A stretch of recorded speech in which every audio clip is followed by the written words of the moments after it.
of the Town of Nags Head Board of Commissioners please come to order? Let's observe a moment of silence.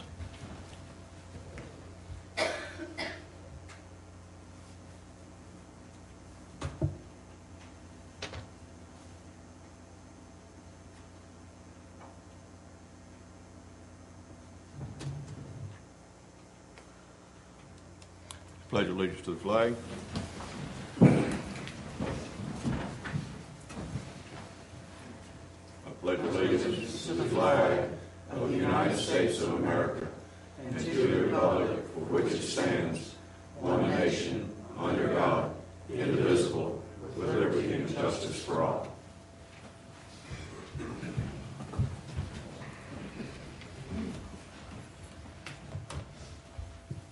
Do we have a motion for the adoption of the agenda? So moved. Second. Moved and seconded. Any discussion? Not all in favor signify by saying aye. Aye. Aye. Opposed, like sign, and so ordered. Now is the time for audience response. This is a time we'd ask you to bring concerns or questions that you might have to the board. I would ask that you contain your remarks to 5 minutes if you could, so we'll have everybody have a chance to speak. Do we have anybody that would like to come before the board this morning? Yes. Come to the mic and state your name and address, please.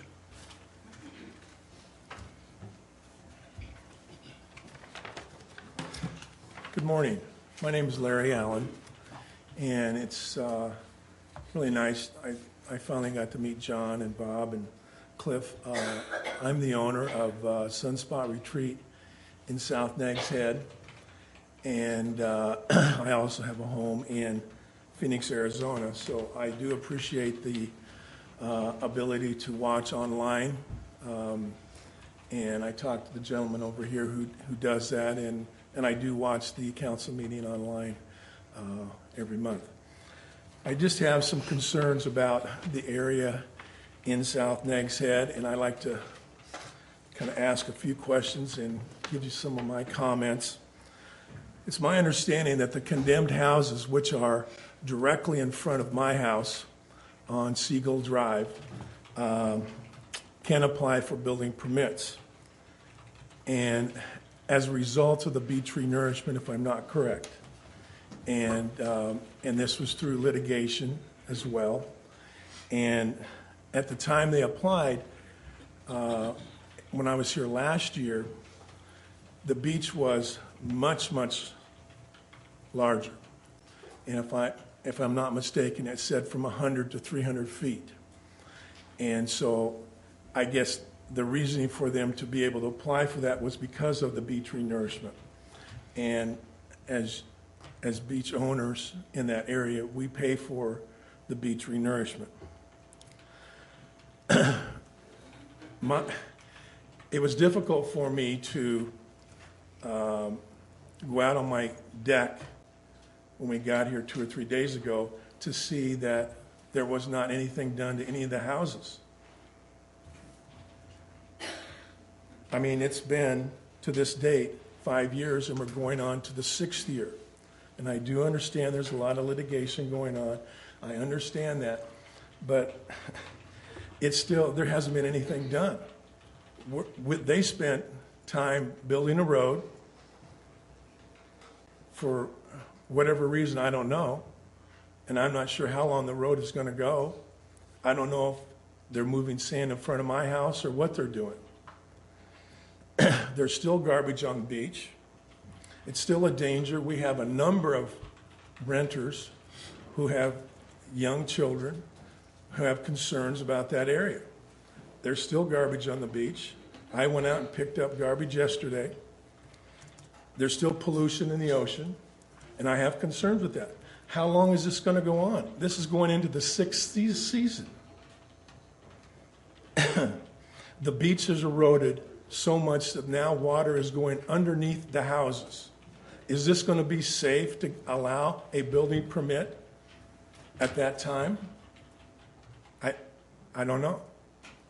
I mean, the water is under the houses now and I'm not a tide guy or anything like that as far as how water goes, but there is water under the houses.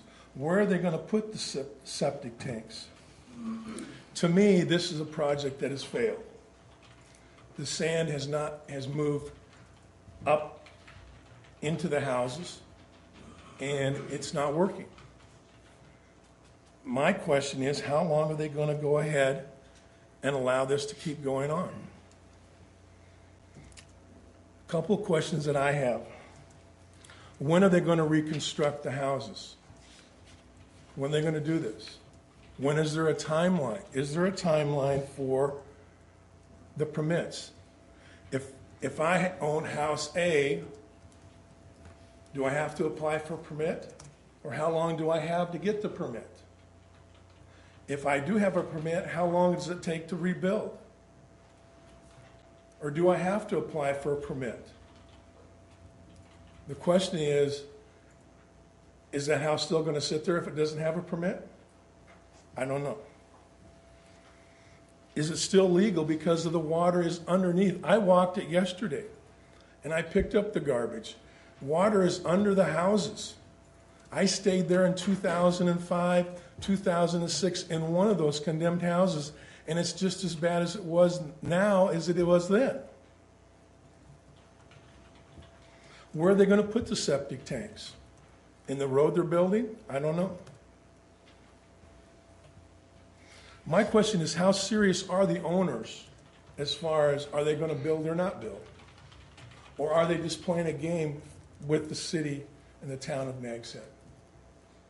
I mean, we are concerned citizens. We are the people that are behind those houses for the last, and I've owned this house for 3 years. We're behind those houses. We rent those houses, and it's still going on. To me, I mean, I don't care if they rebuild or they tear them down. But something has to be done, one way or the other. Thank you. Thank you very much for your comments. We'll have someone from staff get back in touch with you to answer those questions. Thank you, sir. Perry?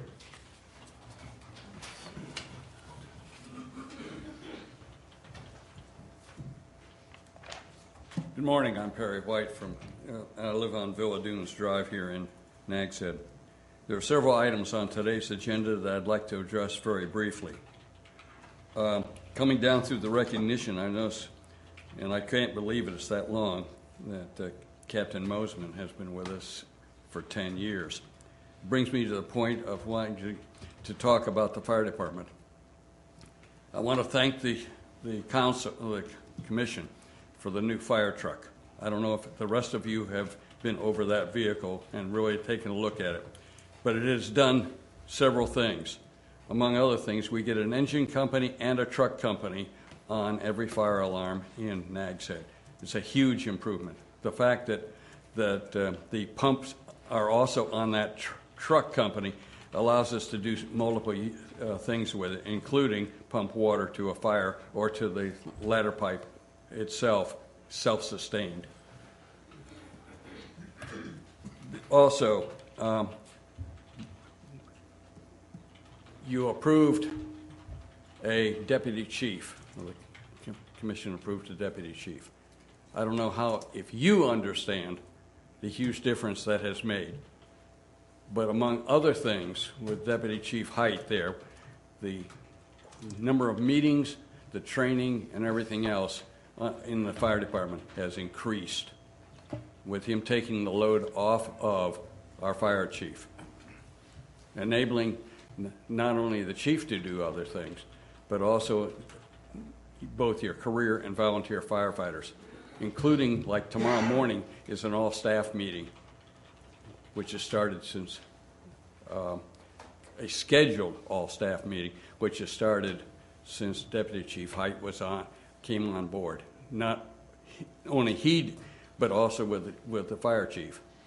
And I want to praise Captain Mosman, because he is a good friend. He has become a fine officer, and the number of improvements that he has been instituting during his tenure here with the fire department in training, communications, and other things. It has been a large improvement.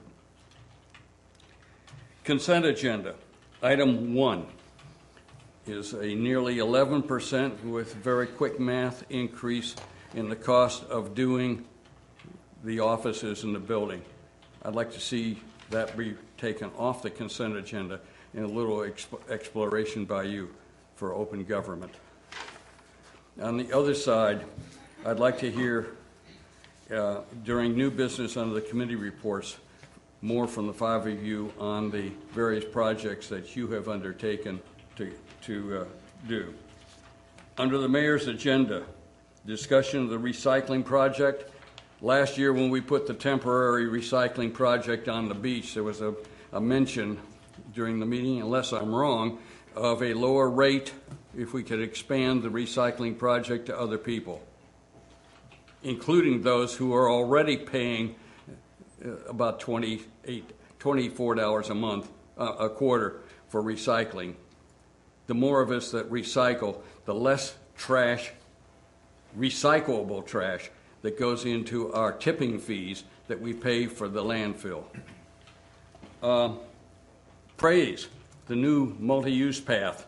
Not only is it going to increase the use by the people in Northridge and Villa Dunes in travel, but it also, the new ditch alongside that path is flowing water today, even though we haven't had rain. Normally that ditch was stagnant, and if you go down south of Northridge, you'll find a stagnant pond instead of flowing water. And finally, the Villa Dunes water line from Northridge over to the villas.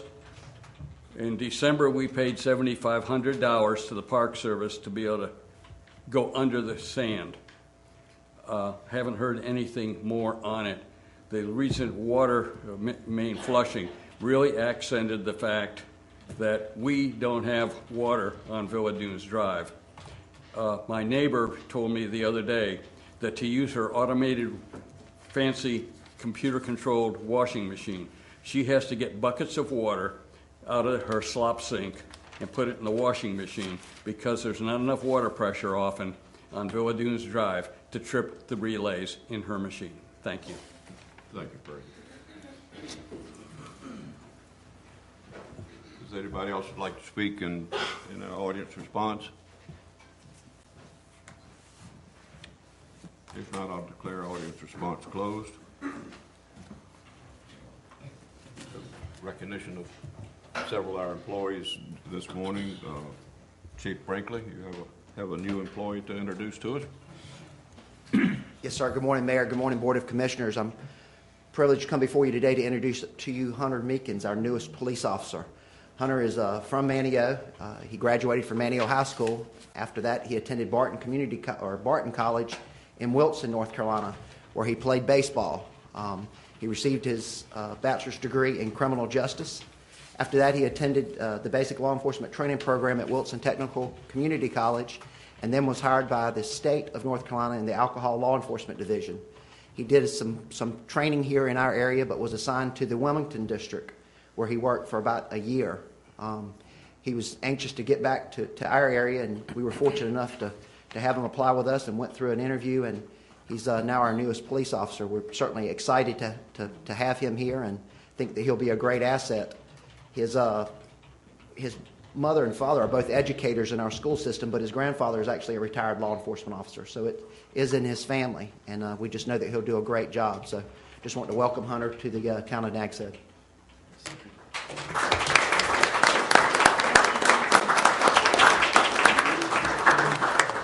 Welcome home. Thank you. Appreciate it. I'm going to date myself. I remember when your grandfather was a highway patrolman in Hyde County when I was going. Welcome. It's good to have you here. Thank you. Appreciate it. Congratulations. Good luck. Thank you. Appreciate it. Thank you. Appreciate it.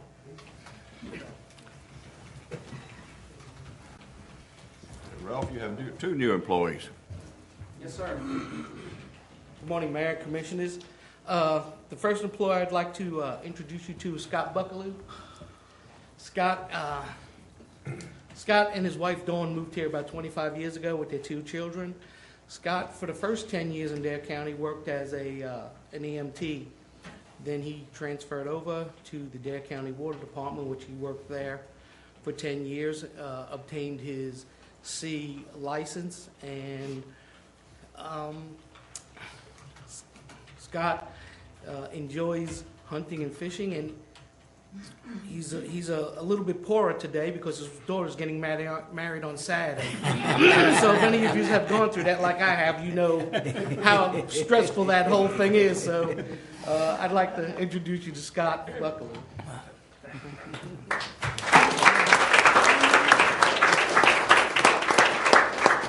Thank you so much. Welcome aboard. Thank you. Good to see you. Welcome aboard. Thank you.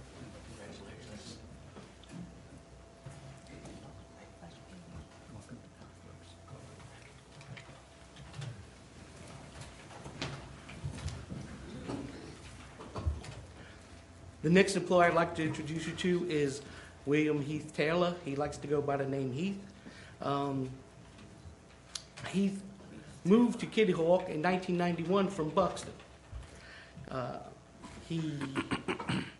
Before he came to work with us, he mainly worked in carpentry and cabinetry.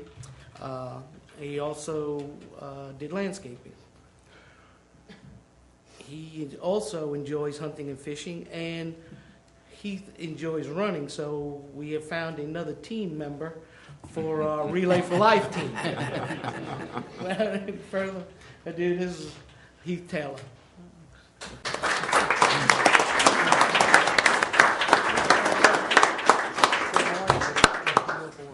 Welcome aboard. Thanks for coming. Thanks. Thank you.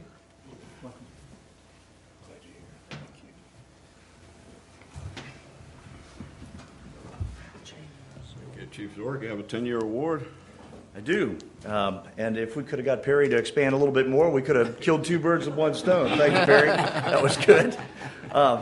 Morning, Mayor, Board. It's an honor to be here before you to introduce Fire Captain James Mosman. He's been with the department for 10 years, began work in March of 2004, and he's become an integral part of our team. Starting out as 17 as a junior firefighter, he brings about 25 years of experience to us, beginning in Stewart's Draft, Virginia, and he's been a firefighter, a fire captain, a fire chief, so we have a multitude of skills and certifications to draw from. James is currently the fire training officer in the fire department, administers all the training for all the career staff, all the reserve staff, and does an excellent job.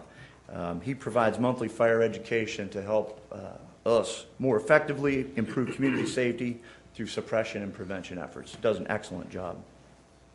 James is a state certified firefighter EMT, a fire officer. If I miss something, let me know. A level 3 fire inspector and rescue technician.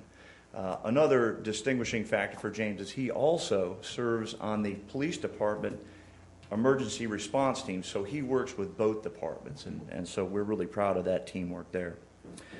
James also manages all the fire department communications equipment, all the pagers, the radios, amateur radio, and vehicle units. And not only does he manage them and maintain them, but he installed them in not only the recent new truck 16, but in the fire chief's vehicle. And so this is something that saves the town an incredible amount of money and appreciable cost. You may remember the Get Pink program in Nags Head from several months ago. Well, James came to me and he said, Chief, I've got a novel idea. I'd like to provide these pink t-shirts for the firefighters to wear for the month of October. And I said, well, James, how do you think that will go over? He said, I don't know. And I said, I don't know either, but let's try it. And it was wildly successful. The Get Pink campaign was wonderful, and everybody signed up for that. And to date, over $1,000 has been raised through the sale of those t-shirts for cancer research. So it's really something to be proud of. James lives in Currituck County with his wife, Christy, who coincidentally works for the Duck Fire Department. So I wonder what they talk about at night when they get home. He enjoys gardening in his spare time and is known for growing the hottest peppers in Currituck. He has a bright future in the town, and I'm pleased to present him to you today for his 10-year board recognition.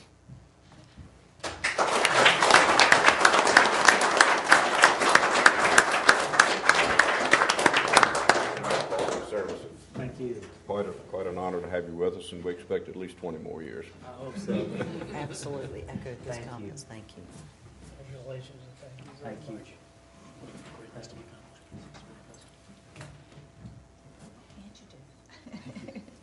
Congratulations and thanks for your communications. Well, thank you.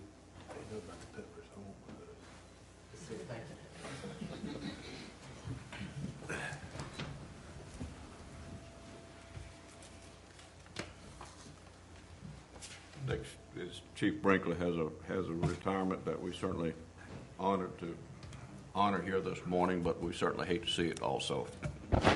Mayor, back with you again here, going from introducing a new police employee to recognizing an employee that was with us for almost 30 years.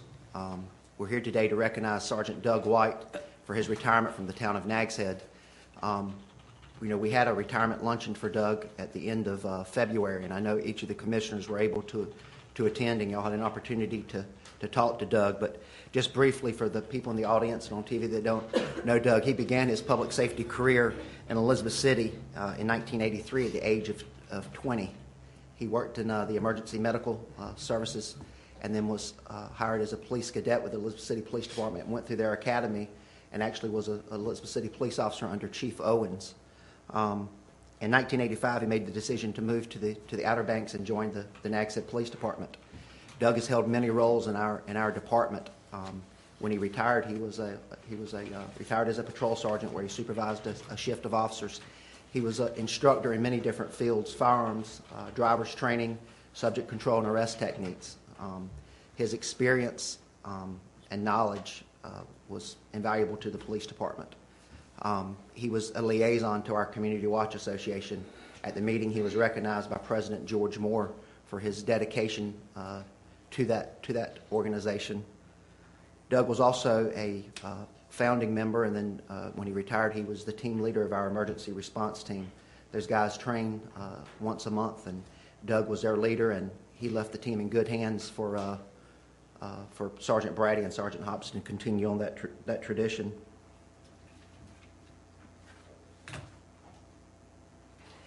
During his recognition, his luncheon, he was recognized, as I said, by the Nags Head Community Watch Association. Town Manager Cliff Ogburn had a few words to say about him and also presented him a gift from the town. Deputy Chief Gillum presented him with a gift certificate from the officers to a local gun shop. Doug loves firearms, so we knew that could be put to good use. He also had a plaque that the police department presented to him with the badges, his police officer, his master police officer, and his sergeant badges on it. And finally, he was recognized by the governor with the highest award that could be presented by the governor to a citizen, the Order of the Longleaf Pine Award. And I had the distinct pleasure of presenting him that. So that was a very special time for me. But Doug just asked me over there, he said, how is it? And I said, when you work with somebody as long as I have with him, and the deputy chief and Commissioner Cahoon and others have been around Doug, it's hard to see a day at work, when you don't get a chance to talk to Doug. We have talked to him a couple times since he's retired. He came over the other day and had lunch with us and helped us out on a few things, and we certainly appreciate that. Doug lives in Currituck with his wife, Darlene, who's here with him. Darlene has supported him through his entire career and is anxious to have him home and spending time with her and letting them do things. So it was a difficult time. As you can see, it was hard for several of us, but I'm very happy for Doug. I wish he was still here, but I certainly understand he's done his time, and I wish him a long and happy and healthy retirement. Sergeant.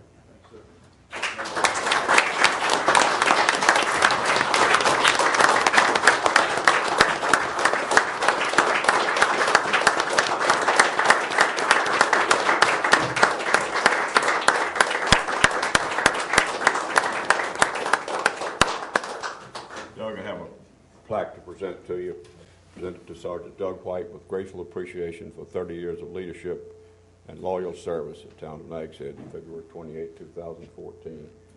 But you mean a lot more to the town than this. I was at your retirement luncheon. I was looking at the officers you changed, trained over the years, and they're trained in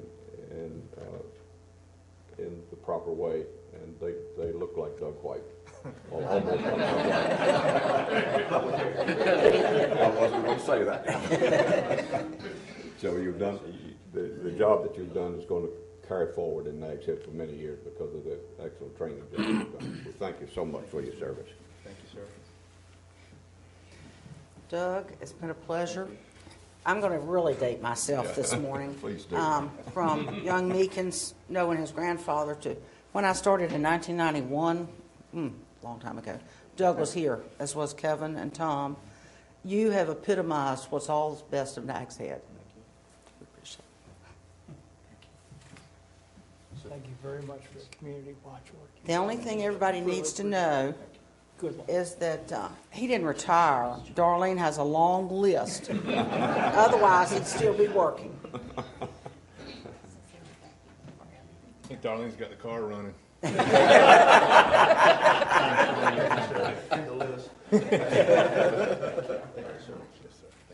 Thank you, Doug.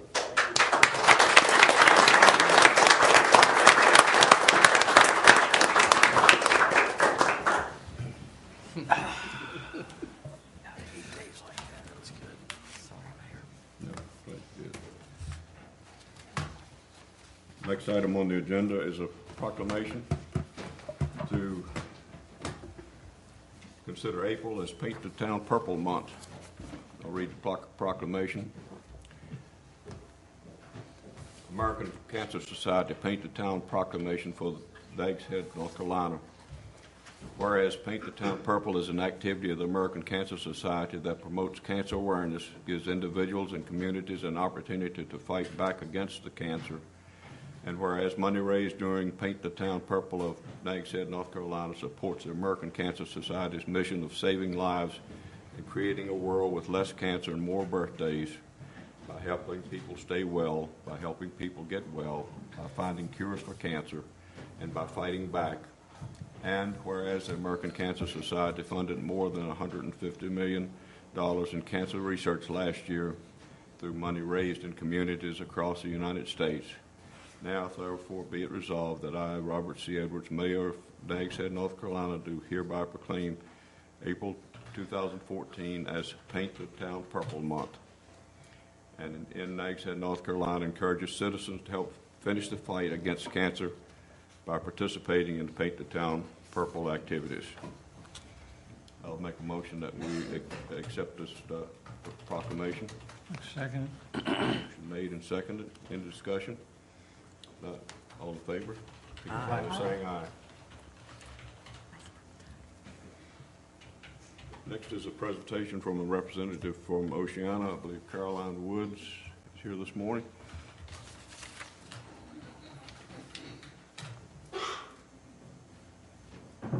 Hello. There we go. Hi, folks. My name is Caroline. I work as the Virginia campaign organizer for Oceana. We're a nonprofit that works on ocean conservation issues. And I was invited to speak today on seismic air guns. And I was delighted for an excuse to come down to Nags Head. I grew up in Virginia Beach, so my family has vacationed here many, many years. So it's wonderful to be here. Thank you. Next, please. So really briefly, this is what we're going to go over. I apologize if I speak quickly.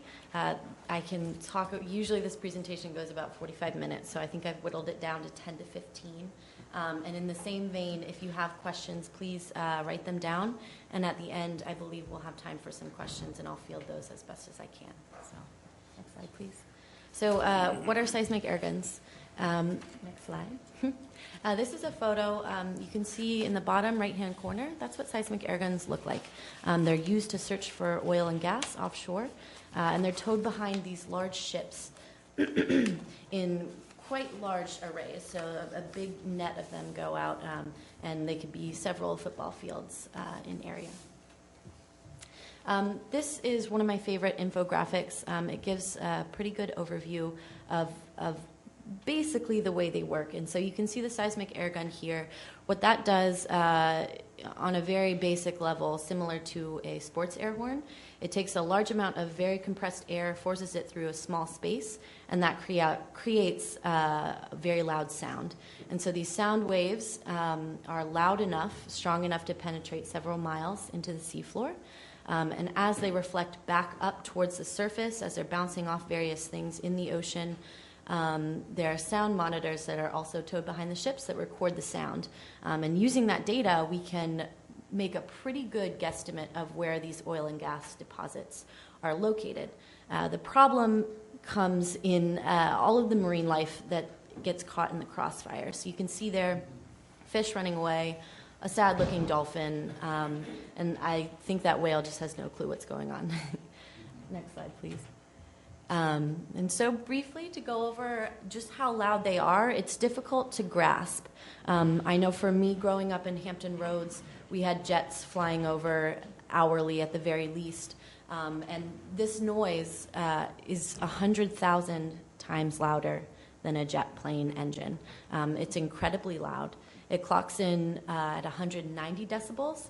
Humans can sustain pretty substantial damage to our own eardrums at 140. And underwater, it clocks in at 250. It's really, really loud. Next slide, please. So what we're dealing with right now, next slide, is a proposal to use seismic air guns off the coast of North Carolina, Virginia, the East Coast. So you may know the Atlantic has been protected from offshore drilling for over 30 years, and there's actually no drilling allowed in the current 5-year plan, which extends through 2017. However, oil and gas corporations have petitioned the U.S. government to use seismic air guns in the Atlantic to survey for oil and gas. The Bureau of Ocean Energy Management, BOEM for short, which lies underneath the Department of the Interior, has been working on a programmatic environmental impact statement, or PEIS, on seismic blasting. And we'll get into this in a moment, but we are currently in the midst of the comment period for the final version of that document. Next slide, please. So this is the proposed testing area. You can see it extends out to 200 nautical miles from Delaware to mid-Florida. That area is twice the size of California, so we're dealing with a very large area off our coast. And that lies in the Mid-Atlantic planning area and the South Atlantic planning area, so there's 2 planning bodies involved in this. Next slide, thanks. And so briefly, I want to talk about potential threats to ecosystems and communities. And what the environmental impact statement does is the government lays out all the available science out on the table. So we're looking at what the government predicts the impacts of use of air guns are going to be. And so according to this document, when we calculated the numbers, it's 138,500 individual dolphins and whales that will be injured. And the word injure in this context means injury to hearing, which is significant in ways I'm sure you can guess and we'll get into in a moment. Specifically, 9 North Atlantic right whales will have their hearing impaired. And right whales are one of the most critically endangered whale species in the world. And so this is a species of particular concern for us. There are only about 500 remaining individuals in the world, and they live exclusively off the East Coast. And they're,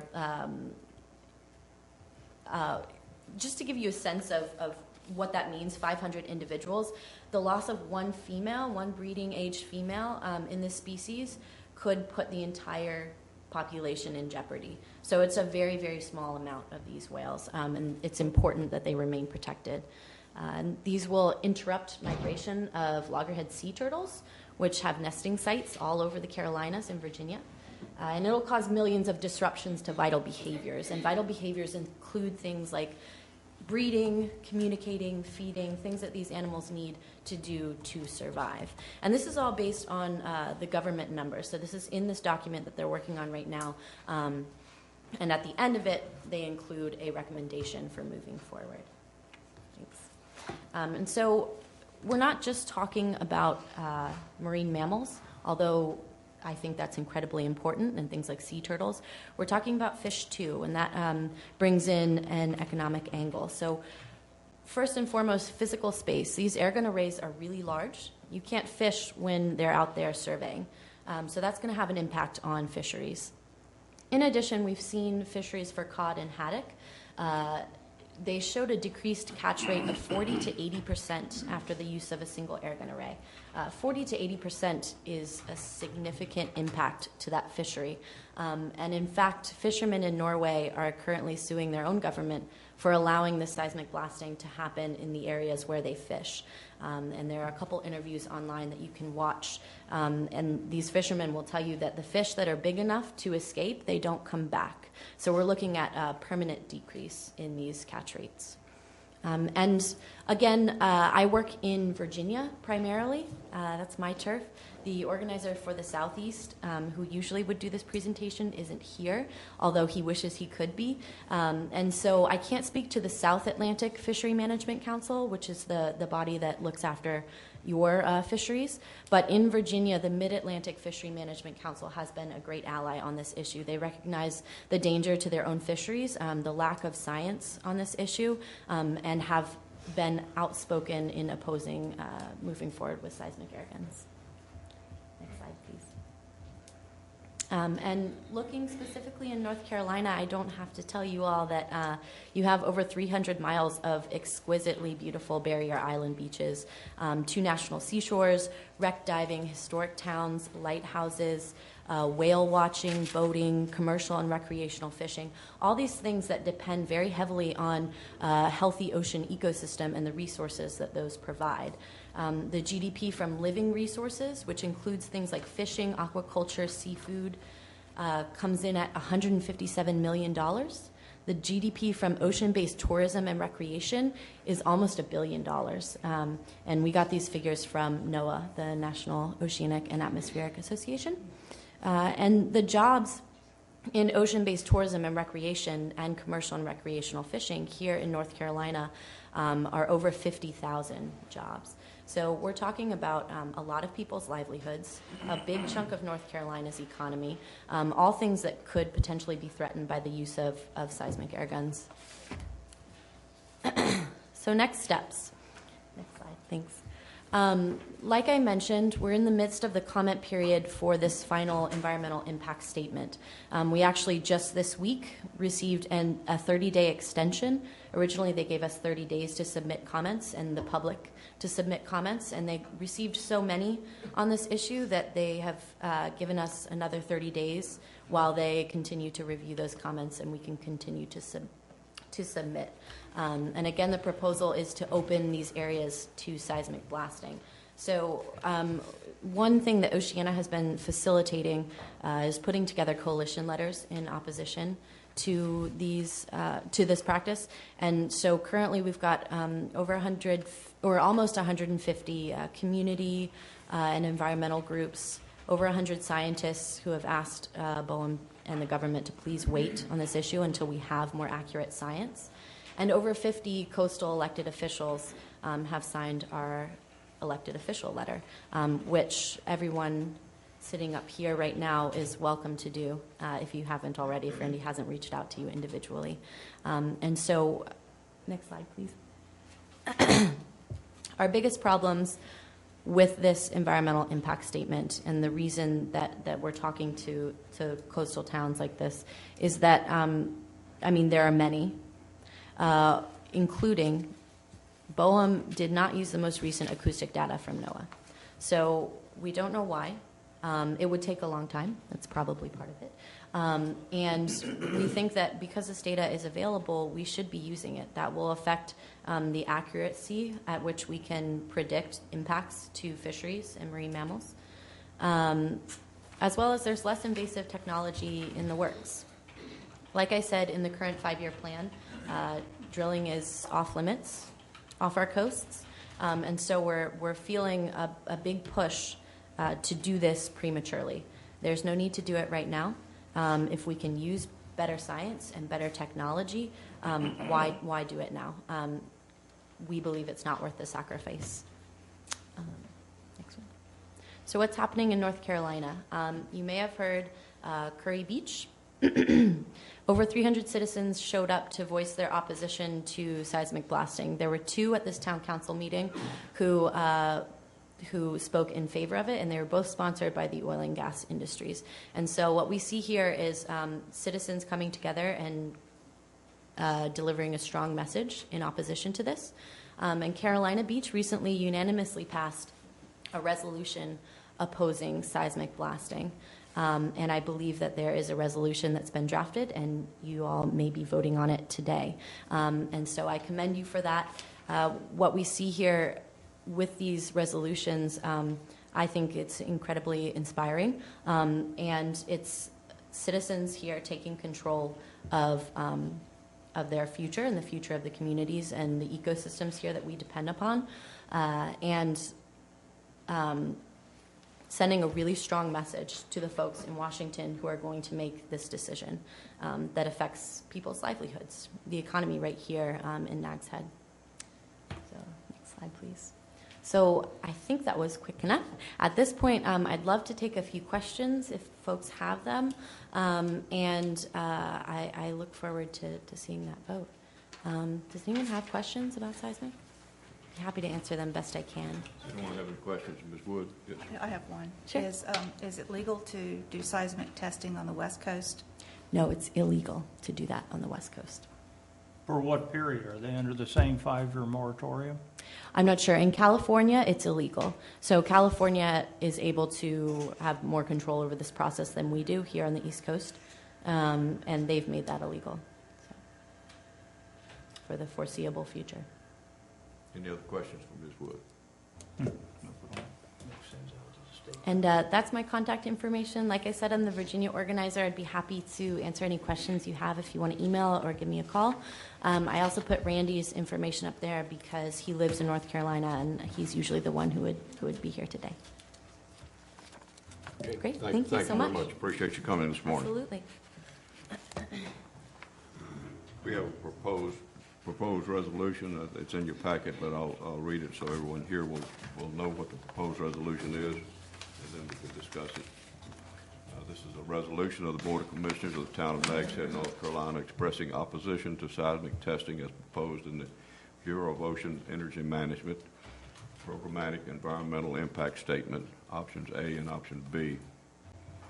Whereas seismic testing as proposed in the Bureau of Ocean Energy Management Programmatic Environmental Impact Statements, Alternative A and Alternative B, has potential to harm marine life. And whereas seismic testing as proposed in the BOEM Programmatic Environmental Impact Statement, Alternative A and Alternative B, has potential to impact recreational and commercial fishing.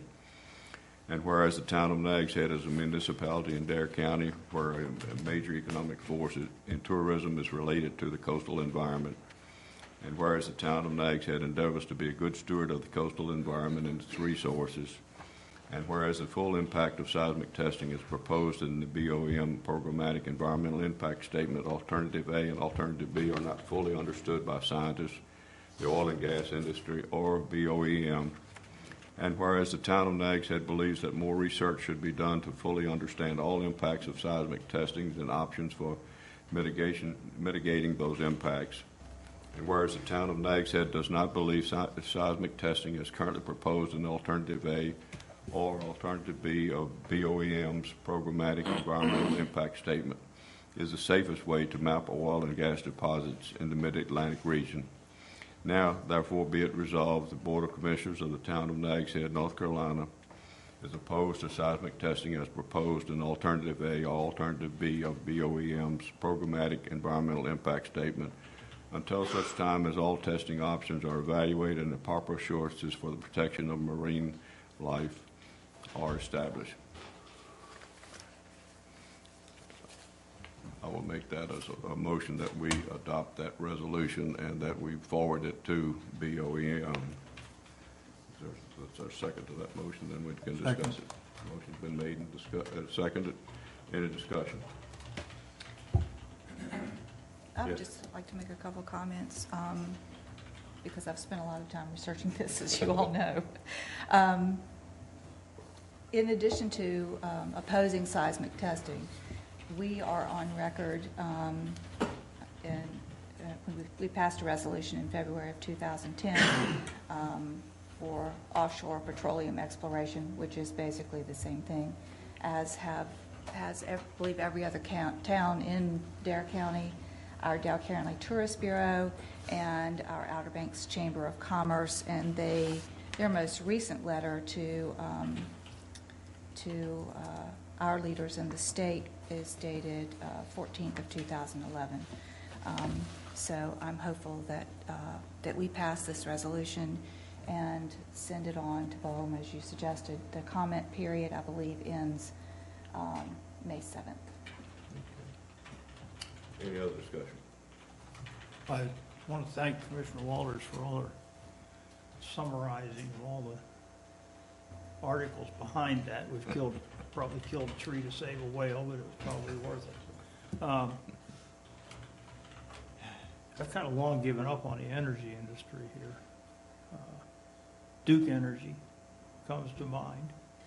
The newest commercials that are changing the word fracking to fractured systems and how wonderful it is and our potential for here. And this, where everything stated from the oil and petroleum side includes the words might have, may have, could have. They have no clue what's out there, and yet even the best estimates that they can come up with are basically a drop in the bucket to other resources that we currently have and are developed. I mean, I would think that, in fact, a major effort in this country to conserve energy would save more than we will ever get from offshore here. And it's about time that we all tell them that. And oh, by the way, one of my favorite movies is the Star Trek Long Voyage Home. So saving those last few right whales is important. Any other discussion? Mayor, Yes. I support this resolution, and I also get very concerned when I find out they're not only not using NOAA's most current data, but to understand that they are getting rid of, deleting positions, and closing down part of the NOAA Research Center at Pivers Island down near Beaufort, where we've been having a lot of CRC meetings. Mm-hmm. They've been gracious enough to let us use that facility, but they're going to close down part of that facility and get rid of those scientists that are doing that valuable research on the coast. Sorry to hear that. Well, I read the entire environmental impact statement. It was quite lengthy and interspersed with a couple of naps, but I did get through it, and it's just incomprehensible to me that anybody would propose testing that's proposed under this environmental impact statement. So I fully support this resolution. Any other discussion? If not, all in favor of adopting the resolution and sending it to BOEM, signify by saying aye. Aye. Opposed, like sign, there being none. Carolyn, my copy has a little bit of cut off at the bottom, so I'll get you to run me a new copy of the sign if you got one. Good. Thank you. I figured you would. Okay.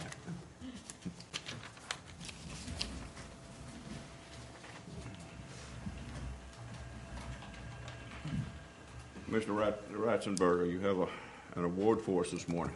Right, if you don't mind, I'm going to do it from here, Mayor, rather than That go would up be to the fine. podium. As we mentioned last meeting, Mayor Pro Tem Walters, Town Manager Ogburn, and myself attended the February 2014 American Shore and Beach Preservation Association's Coastal Summit in Washington, D.C., where we received their Best Restored Beach Award for 2013. We were cited in there as the largest locally funded project in the U.S., being on time, on budget, no turtle losses, so environmental. It proved that summer projects can succeed by being carefully designed and watching the environment around you. It also proved to be, for most people, tremendous tourist value. So it's a good selling point if you want to nourish a beach, sell it to the tourists as entertainment. And it so far has shown the success of the design of the project. And I think a few weeks back here, we could see exactly why dredges do not want to work in the winter. Because if our project had been scheduled over this past winter, it would not have been going anywhere. So, Mayor, with that said, I'd like to present to you and the town of Nags Head the ASPBA's Best Nourished Beach Award for 2013. John, thank you very much. Appreciate you and Mayor Pro Tem Walters and our town manager going to the meeting and receiving this award for us. Thank you very much.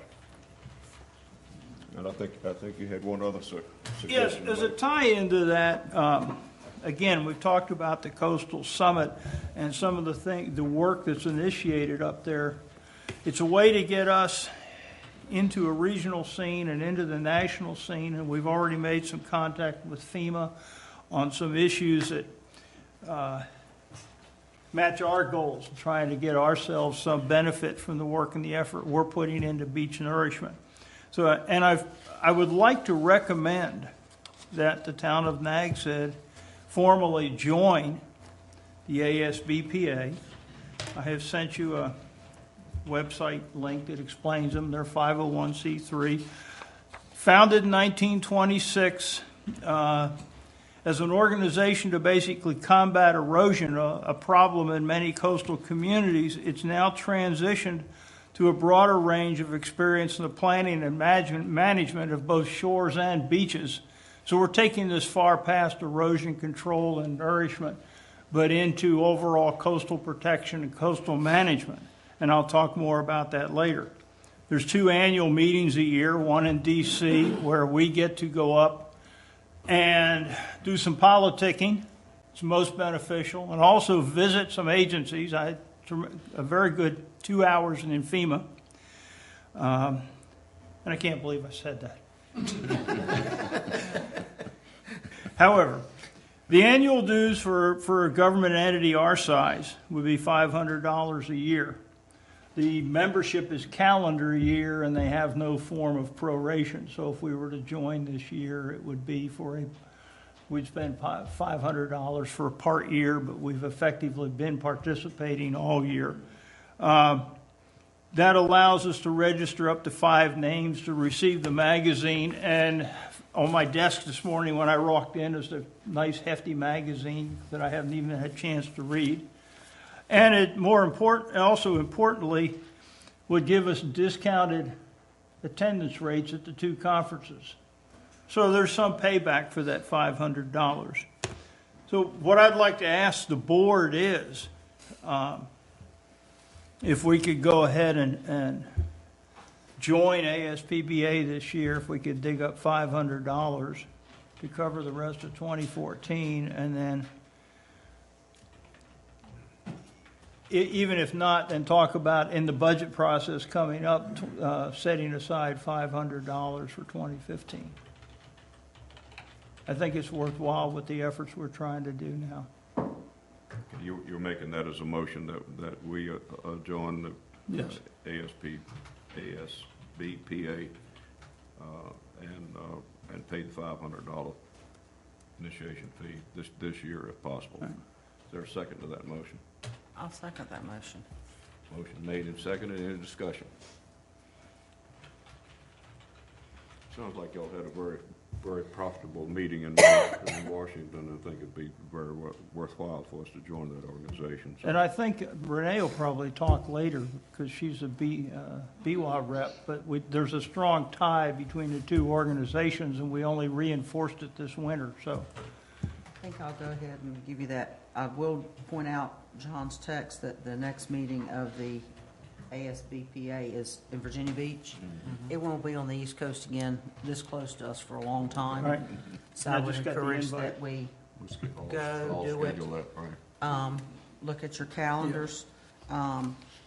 The chair of the North Carolina NC Byway, Harry Simmons, is president of ASBPA this year as well. So we've got a double tie-in. And this membership is actually cheaper than joining NC Byway. Just, but yeah, it does work a lot together. It brings together the communities that have these same issues and tries to solve them on a national level, because one group working cannot have the impact that coastal communities from all over the country can have in a legislature or a Congress. I think I mentioned that the two that were, were important to us, or that we wanted to do, was to get some credit for doing a project on our own and in our CRS rating. That would be something to benefit all the folks in town who would have the flood insurance. Flood insurance rating. Right. Our CRS rating was improved because we nourished the beach. So there's a lot of things we can do for the citizens of the town. Good. Any further discussion? Not all those in favor of joining the ASBPA and paying the dues this year, signify by saying aye. Aye. Aye. Opposed, like sign. There being none. We've got a real treat now. Mr. Herman Civics class. Nobody's nervous. You're not to be nervous here this morning. First presentation is on a job placement facility. I found that very interesting.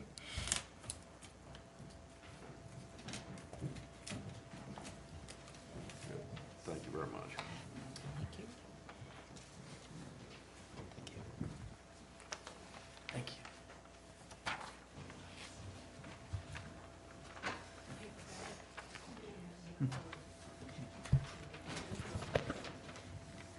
Good morning, everyone.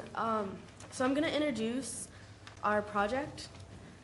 Our proposal is to create a job placement facility to hire the... Could I interrupt you a minute before? I'd like for each of you to introduce yourselves. I should have introduced you before you came up, but we don't want to get your names on the record. I'm Rebecca Height. I'm Colin Hodges. Wendy Hoover. Christian Valley. Okay, good. Thank you. And we're here to introduce a proposal for a job placement facility for former convicts and criminals. Next. So our plan, again, as I said, is to create a job placement facility for former convicts to have them obtain a higher status within the community. We need this because a majority of our residents who have a record cannot get employment. This lowers our county, state, and federal employment rate. The current Dare County unemployment rate is 6.3%, and the federal unemployment rate is 6.7%.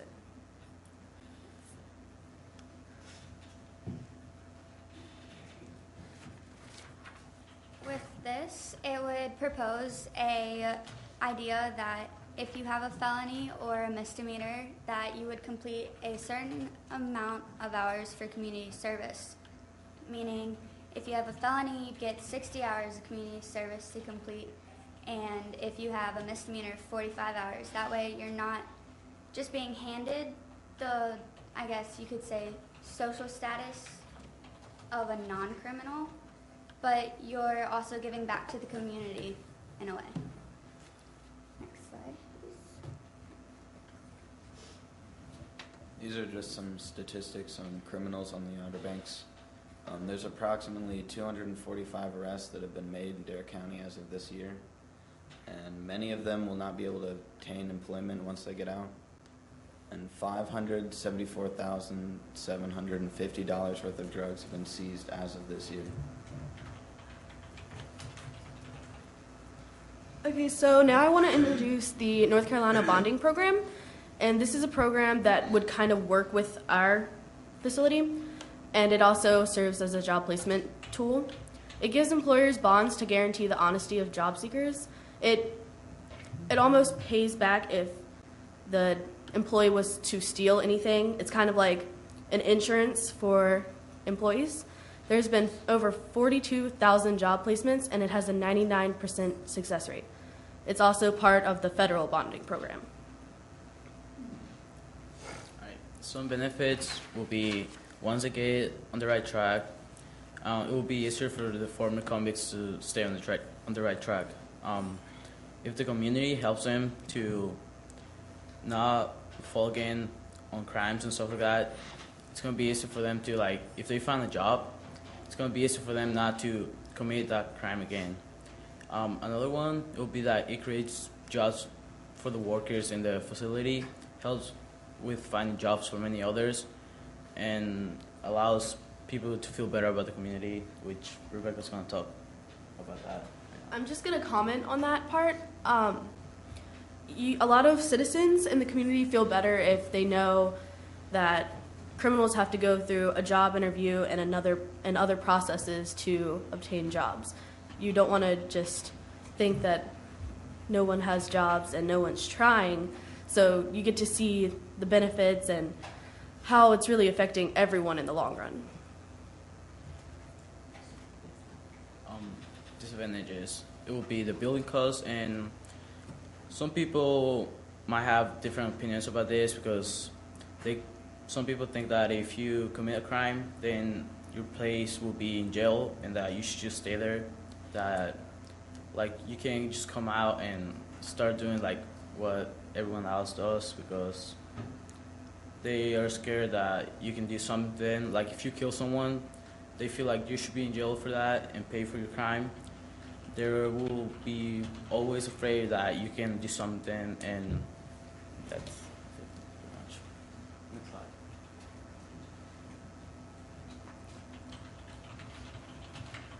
slide. Finding the right job. Many might think that employers will not hire someone who has been convicted of a felony, and that is not true. Next. These are some places that do hire ex-felons. If you just want to take a minute to read over those, there's more. Next. There's over like 200 of them. Okay. Other felon-friendly agencies in North Carolina, there's the Delancey Street Foundation, Crossroads Reentry Ministries in Charlotte, North Carolina Ex-Offender Reentry Program in Wilmington, and the Link Incorporated in Wilmington, Unemployment Insurance Company in Raleigh, and then the Job Link in Raleigh. And those are our resources that we use to create this resolution. Now, I handed out a survey that I'm going to elaborate on a little bit. If you read the paragraph in the beginning, it tells you what it's about. And it says it's explaining why people with a criminal background should have a regular job after contributing to the community a certain number of community service hours. This helps them give back to the community and shows they're making an effort to change their life. Well, if you look at, I handed some of y'all ones that haven't been answered and some that were answered. If you look at them, most of them say they know people with felonies or misdemeanors. And most of them say that people with a criminal background should be given the opportunity to have a job. You have people who say that people are lazy and aren't looking for jobs, when in reality there are people that just can't get jobs. And I think with this idea, if it shows people are making an effort to change their behaviors and give back to the community, I think we should change our mindsets and help them with that. Because you can't do it alone when you're trying to do something. So it's good to have a helping hand when it comes to that. On the community service hours, it would be mostly just, I guess you could do community service really anywhere, just helping someone. And on the facilities that would handle that, it could be really anywhere. Just get somebody to sign off on a piece of paper saying you did it and bring it back to, if we got it moved, to say, yes, we can do this, then it'd be able to bring back positive change to the community, and it wouldn't be pulling down the community with all the crime effects. You could say, well, I know that some people go to areas and they're like, this is a bad place. What can we do to make it different? And this is something we can do to make it different. So that's what I have to say on the survey.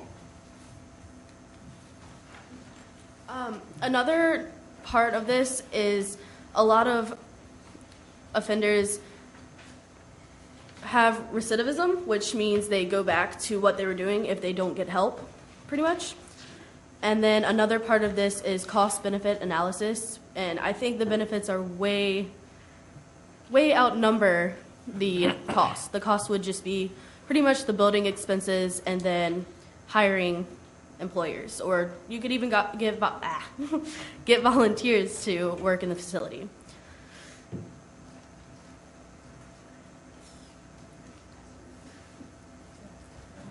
That's our presentation.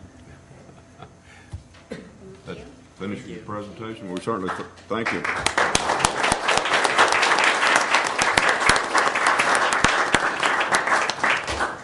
Wendy, Rebecca, Christian, Cullen, we certainly thank you for your presentation. Excellent presentation. Very, very interesting. Thank you for having us. Yeah. Do you have you planned on any next steps? I think we're going to go visit at least one more place, just not to bring it to y'all's attention, but bring it to other people's attention that this is something I think is definitely worth helping with. Very good. Can I make a comment? Yeah. And very good. And in fact, the town recently fixed a little policy that we had here that prohibited people who have been convicted of a felony from serving in various places, when in fact there's a state statute that grants, after a period of time, if you've served your time and you've done all the things, your citizenship is fully restored. And a lot of people don't understand that. You can be anything you want to be once that's happened. So I kind of question the need for additional community service. I mean, if a convicted felon comes and their citizenship has been restored, I'm not sure that the next step isn't further labeling that person. So maybe if you've got felons that are still in the process, they're released, they're out, but they haven't got their citizenship, that's one thing. But after that point, they're like you and me and everybody else. Yes, it's a way to demonstrate something, but to me, it's almost an additional burden placed on that person and may not make them feel good. So you might think about that. Yes, Renee. Couple questions, if you don't mind. Obviously, you've put a lot of thought and a lot of work into this idea. Have you included both people that have been convicted of crimes as well as families that have been victims of crimes in this process? A way of the community service would be, I guess you could say, kind of paying their due to that family or the business if they stole something. And with the whole putting a burden on them, after, yes, you can get your citizenship restored, but you want to show that it's not just being handed to you. You're going to help with that and give back to the community once more, a step further. So I don't necessarily think it'd be a burden upon them because, like you said, you can be whatever you want to be. But I think you should have to work a little bit harder if you put a dent in that. Mayor, let me give you one more thing. This has bothered me most of my life. A long time ago, I was talking with some people out or near where I lived in Kansas, and someone said, I got a job application from somebody from so-and-so out near Leavenworth, Kansas. What kind of outfit is that? And I blurted out, oh, that's Federal Prison Industries. The guy's a convict. Job application. You guys just, that was it. No chance, no nothing. And that's bothered me the whole time. So you can see what kind of an uphill. I have no clue about this person or anything else. But, wow. I just killed a chance for some guy there by an offhand comment like that labeled him. And so, anyway. I think that's your study here is addressing it, and I think you're doing an excellent job of that. So, any other questions? Yes. Thank you, Mayor. Commissioner DeBeers. Thank you very much to the group for the work they've done here. I think this is an important issue. I personally believe that critical time period for an ex-convict is when they initially are released and come back into the community. And for recidivism, success or failure in that immediate time period after release determines whether they will return to their old way of life or start a new way of life. And I was wondering if, one, your research has shown that that is critical, and number two, is it a primary intent of your proposal here that this particular time period will be focused upon? Thank you for your work.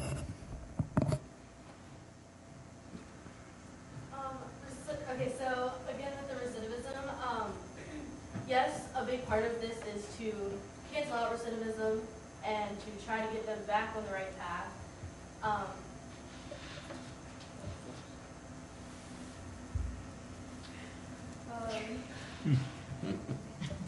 think community service would help a lot with recidivism because they are giving back to their community and they're just getting out or have been out for a while, and they can get involved with the community without trying to hurt anything and trying to put another in the community. And they can, I just think it allows a lot for them to see and just get involved. Another thing is we have faith-based programs down here, like Dare Challenge and Teen Challenge. And I myself have volunteered with Dare Challenge over at the thrift stores and have asked them what their input is. And they've all said when they first got released out of jail that that was the most intense time for them because they finally got their freedom back. But they also said it was kind of like life challenging them to make them a better person. So on that, when you first get released, you have to make the decision of, yes, I'm going to change my ways, or no, I'm going to go right back to where I was. And if you go right back to where you were, then no, I don't think you should be handed a job. I don't think you should be just handed everything.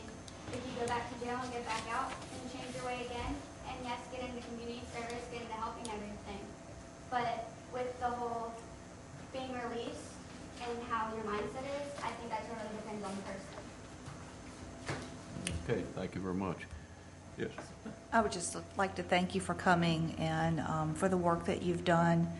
And I think when, unless it's a career criminal, when someone serves time, I think there's a great deal of shame involved with that when they get out. So having an immediate thing to do or an immediate resource that involves community service, I think is a really good way to help integrate back into the community and find purpose. So I commend you on your process. I think you've covered two very good points here. One is the community service aspect of getting the person involved in the community again, but also very, very important is getting this person gainfully employed. So many times a convicted person is forced back into their way of life just to survive. So I think you've covered both ends of the spectrum very well in your study, and we thank you very much for coming today. Thank you. Next team is for the uses for the Dowdy Park site with Alex Matz and Ivan Cohen.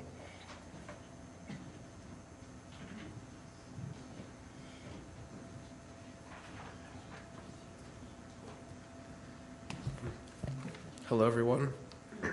My name is Alex Matz, and this is my colleague Ian Cowan. Our project is concerning the use of the Dowdy's Park site in Nags Head. Next slide. For our proposal on the Dowdy's Park site that has been designated as a park use site, our goal is to incorporate a multi-generational use facility in addition to recreational sports fields. The facility could be used by all ages throughout the year. Seniors during the day, younger kids right after school, and teens later in the evening and on weekends. Next slide.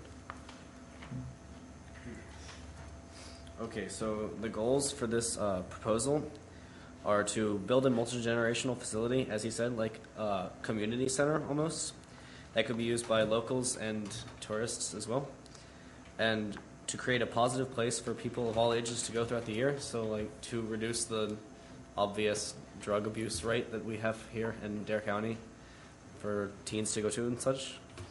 And the location is very convenient. It's right between Manio and First Flight High School. So they could both, teenagers from both high schools could go and be engaged in various programs and activities. Next slide, please. Required resources and personnel. We would need maintenance personnel to maintain the fields and groundskeeping. We would also need personnel and volunteers to coordinate and manage the community center, and maybe a maintenance crew to stop by and do routine checks every once in a while. Okay. Next slide, please. Okay, so the layout that we had designed for our park area was that we would have parking on the west end of the Dowdy's lot. There would be some issues with this, though, like the excavation and paving, because we would need a permeable surface because it could flood. Like, there's a permeable surface in the Lowe's parking lot in Kill Devil Hills that works really well. It's like, for the landscaping, we would use native flora between the parking lot and the recreational fields. We would possibly have 2 soccer or like lacrosse football fields and such on the east end of the community center, and possibly a community garden or dog park on the south end.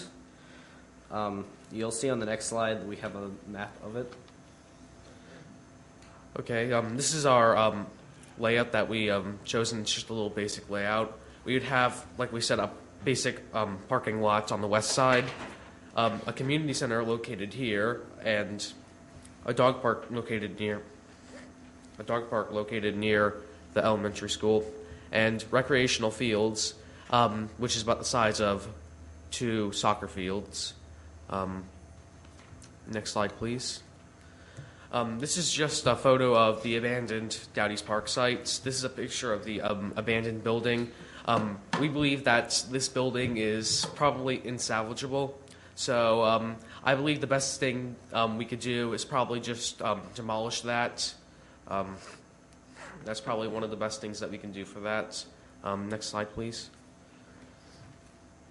Okay, so the benefits of this project would be that Dowdy's Park in its current condition, we found out, is lowering the value of nearby property just because of how ugly it is.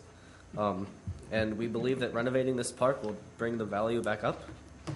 The community center will provide a positive environment for the community, and the addition of another recreational activity venue will increase the draw of the Outer Banks from out-of-town visitors and tourists, increasing revenue for community businesses. Next slide, please. Okay. Since the town of Nags Head already owns Dowdy's Park, the only costs would be initial construction and maintenance.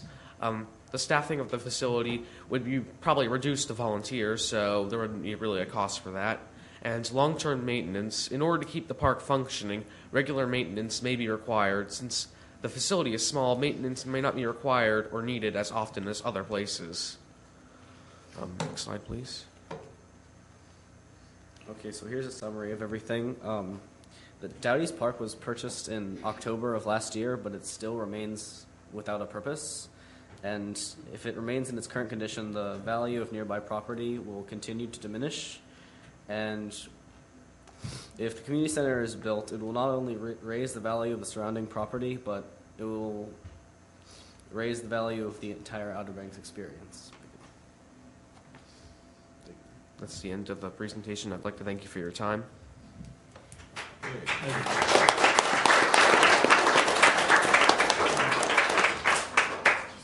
Before you sit down, let's see if any of the commissioners have any questions for you. May I? Yes. Well, I'm the chairman of the Dowdy Park Committee, and we met last week. It was our first meeting. We are a committee of 8 with members of all ages, ranging from age probably 22 to approximately 80. Part of our agreement in purchasing the property is that it will be a park for all ages. There are some costs associated with purchasing the park. Part of that is finance, so we have some continuing costs there for a little while. We had a great meeting and discussed in great depth many ideas, because people had lived all over the country and had different experiences with parks. I could see that you all put a great deal of thought into it, and I would like to invite you to come to one of our meetings and make your presentation to our committee. Our next meeting is April 15th at 4:30 at Town Hall, right across the street. I think that might be your Easter break. So if that doesn't work for you, then you could come to another meeting and participate and share your ideas with us. I think that would be great. But obviously you've put a lot of thought into it. It is a temporary eyesore at this point. We're working on that and looking at some first steps to clean that up. So thank you for your efforts. Thank you for the invitation. Might be extra credit. I guess so. Your work would go along very well with Mayor Pro Tem Walter's committee right now, because they're developing the aspects that will be eventually end up in a long-range plan. There'll be a long-range plan to develop that park. Certainly, we don't have money to develop it all in 1 year, but so it'll be a long-range plan. But that old ugly building will stay there until we get a long-range plan developed. Any other questions? Thank you. Alex, and I thank you very much for the presentation. Great presentation, and Thank you for look having forward us. to you meeting with our committee. Yeah, thank you for having us.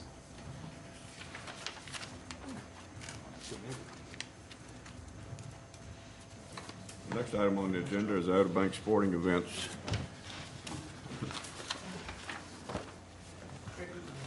Linda, you're up. How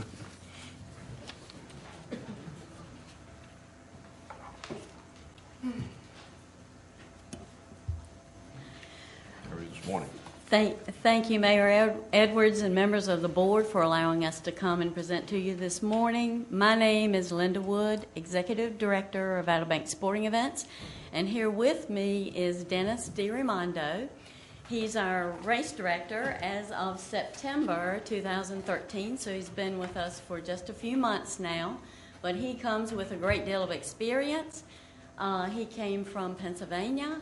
He's been running long-distance events and participating in endurance events since middle school, and has run marathons and other long-distance events all over the world, including Australia.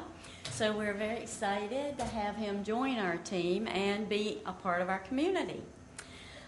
With that, we would like to talk with you today about the events that we put on and how those events have made an economic impact in our community, and to also thank you so much for your support throughout the past 8 years.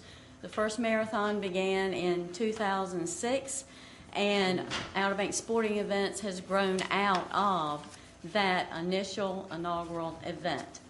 Now we put on 4 events every year. It has indeed been a pleasure to work with the town, with Manager Ogburn and your Police Chief Brinkley, Fire Chief Zork, and Mr. Burrell. Everyone in the town has been very, very helpful to help us and our events succeed in our community. Outer Banks Sporting Events is a nonprofit. I think most of you know that. And not only do we put on events, but we purposefully put them on during the shoulder season so that it benefits our community and our businesses when they most need it. We also give back all of our proceeds to the community through the Dare Education Foundation, which supports our public schools, and to the Outer Banks Relief Foundation, which helps our local individual citizens when they're most in need. We bring large numbers of participants to the Outer Banks. We have national and international participant audience. We expose new visitors to the Outer Banks. Just in 2013, from our participant survey, 26% of our participants were brand new visitors to the Outer Banks. So they came here in order to participate in the events, which helps create jobs, of course, helps keeps restaurants and motels open longer and our other businesses. And we, as an organization, spend a lot of money locally. We buy our T-shirts. We do a lot of advertising, have design work done, rent a lot of things, buy things, materials and supplies locally, rent porta potties. I mean, just on and on about how much we spend ourselves in the community to try to help increase the economy. We spend over $100,000 a year every year in support of the events here and within our community. Our events this year, the first one coming up is the Flying Pirate Half Marathon and First Flight 5K. Is the weekend of May 2nd through the 4th, and we're happy to say that the First Flight 5K is already sold out, and I think there's been a little competition going on. Some of you in the town may be signing up to do the First Flight 5K on behalf of Nags Head. So that's part of the reason why we're sold out, but also it's part of our mission to give back to our community in helping our citizens have options and to make healthy lifestyle choices. And that's why we present events of all ability levels and all ages. And thank you for participating, by the way. The next event coming up will be held in the town of Nags Head, and Dennis will be telling you a little bit about the details of that event called Storm the Beach. It's an adventure race obstacle course on the beach, and it will start and finish at Jeanette's Pier. The inaugural event was held last year, and all the participants just raved about how much fun they had, how exciting it was, and even some of your employees said it was the most fun event they had ever done. So maybe you guys would think about putting together a team. If we had enough town or government teams, we could have a team competition in that event as well. Then the Outer Banks Triathlon Series, which is 3 different levels of participation, is September the 12th through the 14th. And we're happy to tell you that Endurance Magazine, which is a nationally owned athletic magazine publishing company, named the Outer Banks Triathlon as one of the top 4 triathlons in the state of North Carolina last year. So we are getting some state and national recognition for some of our events. The Outer Banks Marathon, Half Marathon this year, 10K, 5K, and Fun Run will be Veterans Day weekend again, November the 7th through the 9th. Runner's World, if any of you are familiar with athletic magazines, is the premier running magazine in the United States and maybe even in the world. Did a 2-page, 3-page spread on the Outer Banks Marathon that was published in the November issue, talking about the merits of that event and with photographs and all of that. And then Coastal Living magazine in December named the Outer Banks Marathon as one of the top 6 marathons in the United States. And we can send you guys the link to their online version of that article if you'd like to see more about it. But the other marathons that they named were Honolulu, Big Sur in California, Mount Desert in Maine, Kiowa in South Carolina, and then another one in Florida. So we're in really, really, really good company. We're getting a lot of national and international recognition. And I just have to say that our community is to be commended for that. We know that we couldn't do what we do without the support of our towns, our government agencies, our sponsors, and our volunteers. You guys, I mean, we have a staff of 4. You guys, our community has stepped up and has embraced the first marathon and now embraces what happens in this community with these events. Thank you for what you're doing to make these events possible. And thank you, students, for volunteering for us. They supply a lot of the water station help and all of that. So we really appreciate what they do. These are some pictures from some of our events in 2013. That, by the way, came from one of our water stations, which was hosted by the North Carolina Aquarium. And this picture, by the way, was taken by someone that was with those participants. They were having so much fun on our course, which is part of why people run events, is to have fun on the course, that they stopped and had that picture made and they sent it to us. So, I mean, you know, there's just so much support in our community. We can't thank you enough. Next picture. As I said, our events are for all ages and for all abilities, and it just shows what a wonderful community we have, that everyone can get out and participate in these events. We have a family-friendly or child-friendly component to all of our events except for the triathlon.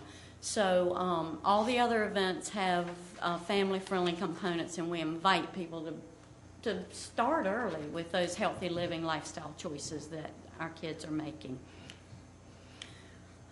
Here we have a group of ladies that have come to spend the long weekend or week with us, and we encourage our events to be destination bound, and bring your friends, bring your families, rent houses, cottages, and motel rooms, and stay with us for a while. This shows the finish line at the Flying Pirate, which is coming up in May. Just how many people are involved in this event.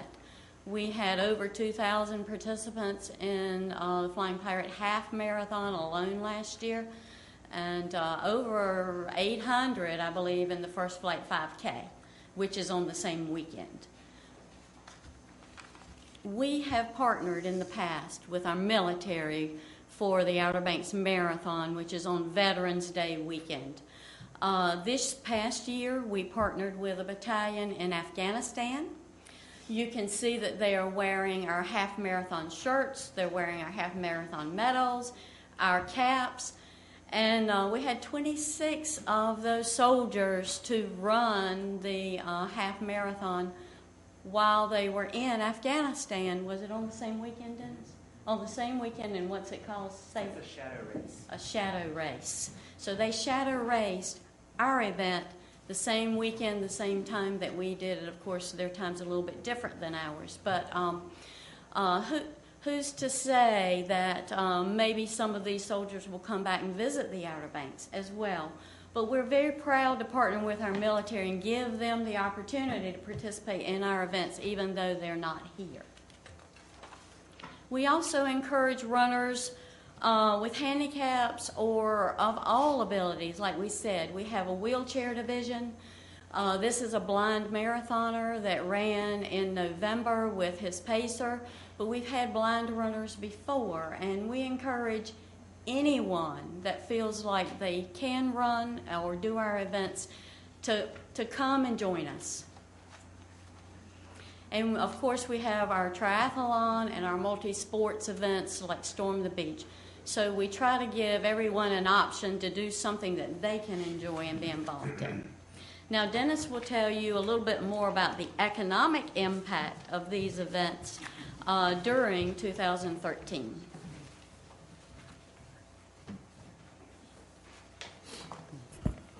Good morning, everyone.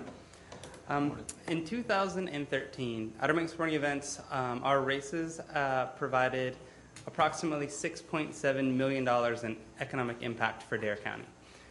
We get these numbers based on 9,700 estimated event finishers and their guests, which totaled approximately 30,000 visitors to Dare County last year. The data on this slide is compiled from the registration materials.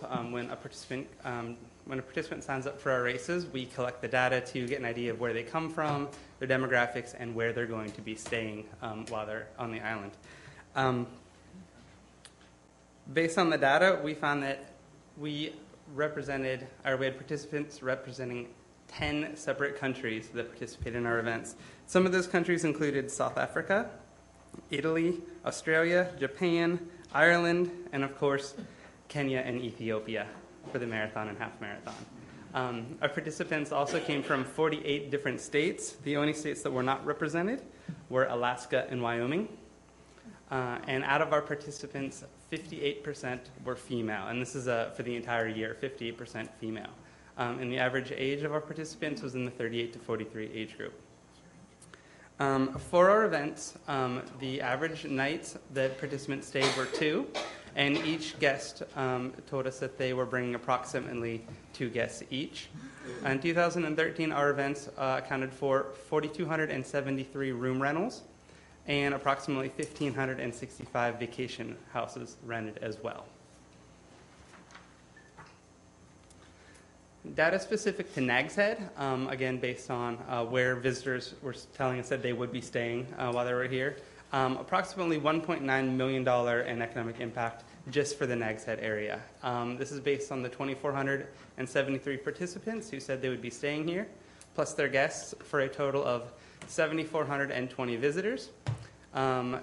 Basing that on a daily per diem of $75 a day came out to a per diem total of $1.1 million. And as Linda was saying, this is the money that would be spent at restaurants, at shops, and just spent during their time as a tourist and a participant here in Nags Head. The accommodations total as well, as I said before, we had, 1,124 rooms times 2 nights each, equaling 2,200 room nights here in Nags Head, plus the plus the cottage or house rental accommodations, another $780,000, bringing us back to that $1.9 million in Nags Head alone. Since the beginning of Outer Banks sporting events and the very first Outer Banks Marathon, our events have produced a total of $38.5 million in economic impact for Adair County and surrounding areas. In addition to simply the money that we bring in from tourists, our mission is to support 2 other nonprofits. We support the Adair Education Foundation as well as the Outer Banks Relief Foundation. With help from our contributions, each of these charities has been able to donate over $700,000 back into the community, or over $1.4 million themselves. In addition to that, as Linda had said, 3 out of 4 of our events have children's or family fun races, again promoting Healthy Kids initiatives for participants and locals as well. 2014, our June event this year, the Storm the Beach race, is proposed to be held in Nags Head. Just to touch on that, we have submitted our permit and it is initially in review, so if this comes to surprise anyone, we have started the process. In 2013, we had 622 registrations, which was a 95% increase from the 2012 race, which was our pilot race. The race consists of 3 separate distances: a 5-miler challenge, an adventure 3-miler, and a 0.75-mile family and kid fun run. The entire event is based around is team-oriented for families and teams to work together. And we feel this event meets a market demand for a diverse and new event on the island. As many of you know, there are a variety of 5Ks and other running events on the island now. This brings a whole new aspect to that competitive side and promotes the beaches and natural beauty of the Outer Banks. In 2014, we do expect to see growth. Our anticipated goal is approximately 900 participants this year. Some pictures from last year's event, just to kind of give you guys a better idea of what this event is all about. Again, since it's on the beach and held on the beach, we try to keep it as beach themed as possible. As you see here, just a fun event that anybody can do, and you're even allowed to wear a tutu if you choose to participate. Just notice that. Next, please. Again, trying to utilize the natural aesthetics of this area using items such as driftwood as one of the obstacles. This is an over and under obstacle.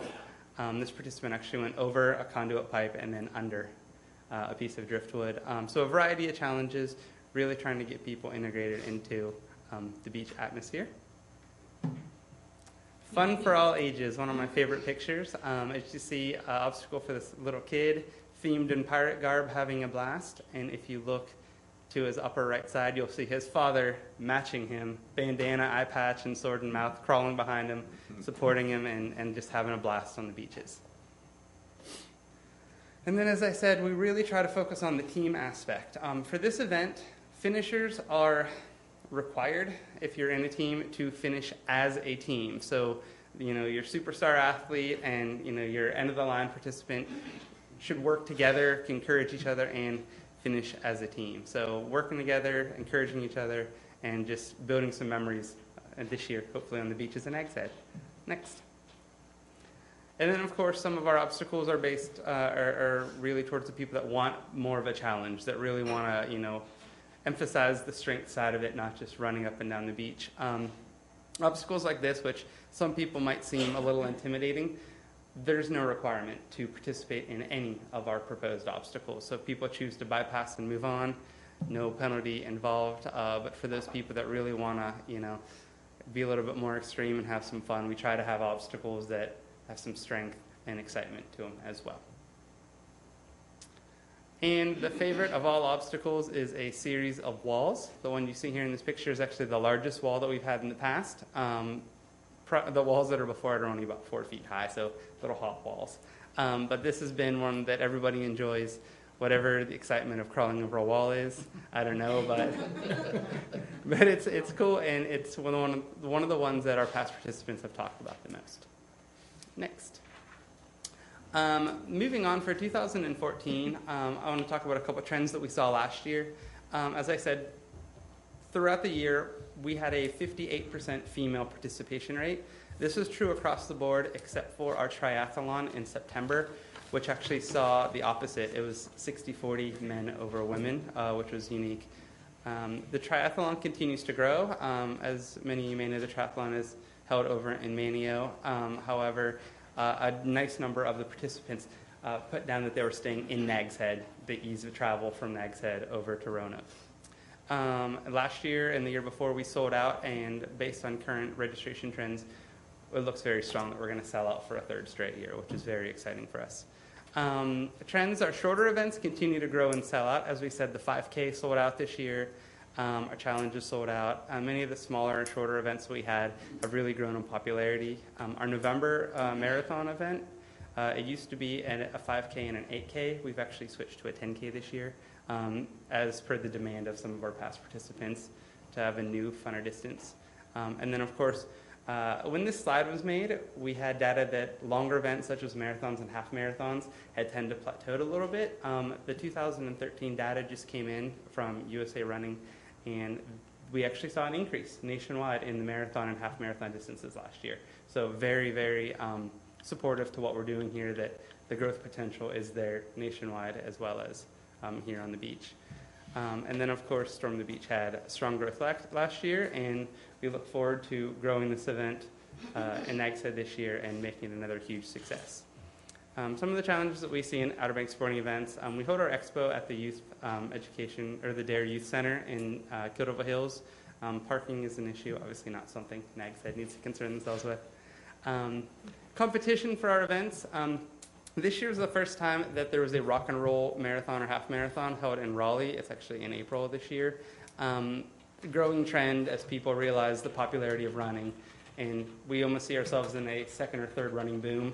More events tend to pop up regionally and nationally. Of course, that keeps us on our A game, trying to find new and exciting ways to retain our past participants and also to encourage and get new participants and visitors here doing our events. And the final challenge that we see there is, as we grow, the continued support of the volunteers and the community is vital for our success. As Linda said, the high schools and the school systems there have always been huge supporters of our aid stations. And routinely, just looking back through all the years of data that I've seen and survey data, our participants come here for the destination, but they come back because of the support. Our volunteers are some of the best that I've even seen anywhere in all of my years of competing. And just all the high school students and youth organizations and community organizations that support us is just amazing. Like, I'm overwhelmed at times at how much support we get from the community. So I appreciate that, and I look forward to continued support in the future. And back to Ms. Linda.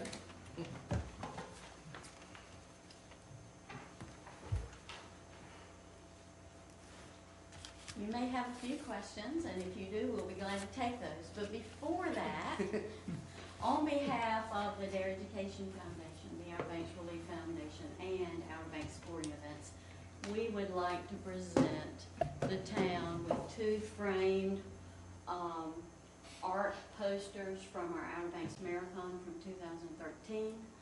We appreciate your support and thank you so much for everything you've done for us, and we hope that you will be able to hang these in your offices proudly as demonstrating that you guys are truly a community partner with us to make this happen. So thank you very much, and with that, do you have any questions? Any questions for Linda or Dennis? No. Thank you very much. We appreciate you coming. Very, very, very interesting presentation. Thank you. You're doing a great job for the Outer Banks, and we certainly appreciate all the support and help that you're giving us. Well, thank you. And let me just say, Renee, I hope you don't mind, but the very first year, 2006, Renee, we asked for feedback, and we needed it, and we were truly open to it and wanted it, and Renee let us know that we could do a better job cleaning up after the race, right? And we listened, didn't we? Very much so. The very next year, 2007, I have to give her credit for this. She called me up before I even got home from the marathon on that Sunday, and I didn't talk to her right away, I don't think, but she had left me a message, a voice message, and she complimented us on cleaning up after the event. She said, you know, everything was clean in the town. She could hardly tell that we had had an event in the town, and that she was very proud of the fact that we were working together as community partners to make this a good event for everybody. So thank you guys very much for everything you help us do. We are always open to making our events better. There's a lot of competition out there, and with your help, we can continue to grow. Thank you very much. Thank you. Let's have a 10-minute recess.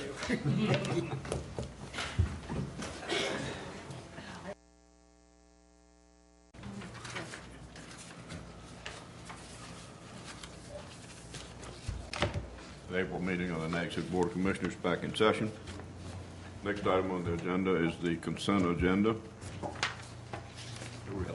Do we have a motion on the consent agenda? Mayor, I'd like to go ahead and make a motion that we approve the consent agenda as submitted, acknowledging Mr. White's comments in public session and stating that all this does is move money, and we're going to discuss the authorization of that money down here in J2. So I think if we do that, we'll satisfy his concern. Okay. Is there a second to that motion? Second. Motion made and seconded on accepting the consent agenda, and is there any discussion? If not, all those in favor signify by saying aye. Aye. Opposed, like sign. There being none, it's so ordered. Reports and recommendations from the planning director and the planning board. Ms. Teague. Good morning, Mr. Mayor, members of the Board of Commission. The town manager asked us to give you an update on our sand relocation project this morning.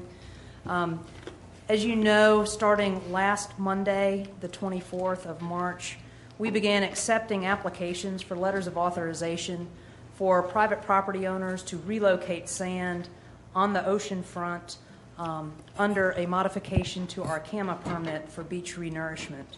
Since that time, we have accepted 42 applications. Of those, 26 have been issued and are underway in different stages of their process, and we currently have 16 in different levels of review. Each application that comes in, we have to take on a case-by-case basis, looking at the specifics of the site and the extent and volume of sand that the property owner is interested in relocating. I would like to plug for the public who may be interested in doing these projects that it's very important for us to get adequate information up front, that people need to be as specific to their site as possible. And I also wanted to make people aware and just remind them that even under this process, we are evaluating each situation individually and looking at the specifics on the ground in terms of the dunes, vegetation, and what's the most appropriate for any given site. So there is a process to it. It's not an automatic application and you get your permit, but we are trying to turn these around as quickly as possible. I'm happy to answer any questions. Commissioner Coon? A couple questions, thank you. Having read the permit and so forth and seen it a few times, question was asked of me, and I think I asked it maybe of the manager earlier, where it talks about no beach pushing or bulldozing. Once the sand is pulled back onto the beach or pushed back on the beach, is it just to be left there in big mounds, or is it, if you've got a wide piece of property, you're to distribute it? No, ma'am, we are allowing people to distribute onto the beach with the blade flat to smooth it out. What we're trying to be very careful about, though, is people going from east to west, doing what we used to think called beach bulldozing, where they're actually trying to push sand off of the public beach onto their property. And I think that was an excellent explanation. And I think probably some clarification somewhere in the process is that encouragement of sand movement from west to east is the reason we're doing this, and that will be allowed because everybody's gotten so used to no bulldozing. Perhaps we need to tell them that as long as you're pushing it back onto the beach, especially the public beach, it's encouraged and allowed. That is an excellent point to make in this forum, and that's what we're telling each individual property owner. But again, we're also being very site-specific based on what people are applying to do and talking very specifically about what type of equipment they'll have on the beach so that we're aware and what their plans are for doing just that. All right, thank you very much. Thank you. Commissioner Demers? Thank you, Mayor. I would like to commend the town staff and in particular the planning department for the work they're doing on this. I wanted to ask a question, and that is for the general understanding. Is it allowable to just move sand because there's a large amount of it out there in front of your house, or does it have to be a large amount of sand that's threatening some structures of yours? That's one question. And then the second comment I'd like to make is some people have commented that it's an extremely complex application and requires a lot of information. And I just wanted to say for everyone out there that I'm sure the planning department is being very helpful with every applicant to simplify and make it understandable. There are different levels of applications. And just because it looks complex, don't hesitate to contact the planning department and get help so you can understand it, and they will help you fill out that application. Thank you, Commissioner Demers. Those are great questions, and hopefully I can answer them all with this statement. There are 4 levels of sand relocation that we're allowing. And the first level is a level that we've always allowed under our CAMA regulations, which is sort of general low-level sand removal off of your decks, off of your dune decks, that you can do by hand. The second level is what we've normally permitted under letters of exemption for maintenance and repair. And this is where sand was stacking up near property, threatening property, sometimes overtaking a pool fence or a dune deck. And in those cases, we have allowed equipment to go from west to east and for people to move sand away from those structures. Now, the degree to which that's permitted related to it immediately causing a threat to a structure or there's just a concern, we've always handled that again on a case-by-case basis, and we've tried to work with individual property owners and be fairly flexible and reasonable in that regard. What is new in this application is what we would call level C and level D. This is where we're looking at pretty significant dune impacts because of the capacity, the actual volume of sand to be relocated. And in this case, we'd have to make distinctions on the ground and try to strike that balance between the existing dune structure and what's appropriate to that particular site and the level of threat to the buildings and what's actually happening on the ground. It's not to say that we won't allow some sand relocation where a structure is not immediately threatened. But we are trying to give sort of focused priority to those cases where you do have sand that's overtopping pool decks, sometimes house decks, and certainly the beach accesses are seeing a lot of that. So that's a long way of saying it's not necessarily just related to sand removal that's threatening structures, but we try to be very site specific, looking at what the dune structure is right there. I will say that this is not a free pass to bulldoze dunes. And I want to emphasize that we're really trying to work hard to find what makes the most sense at each individual site. You'll see here in level C and D that once the sand is relocated, there will be some follow-up requirements for additional sand fencing or sprigging, depending on your situation. I know it is a complicated application. We are happy to help anyone. We've spent a lot of time sitting down with applicants, spent a lot of time on site, walking the specific sites with both contractors and owners.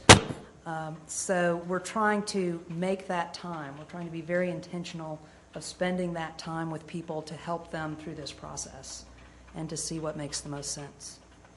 Thank you. Mr. Coon?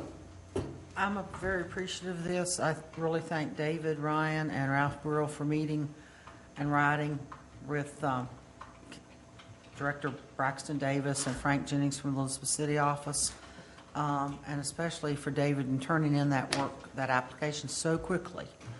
I mean, that was huge, and then Braxton turning it around very quickly. Because I was beginning, when somebody first said 30 days, I just went, because that was not this year.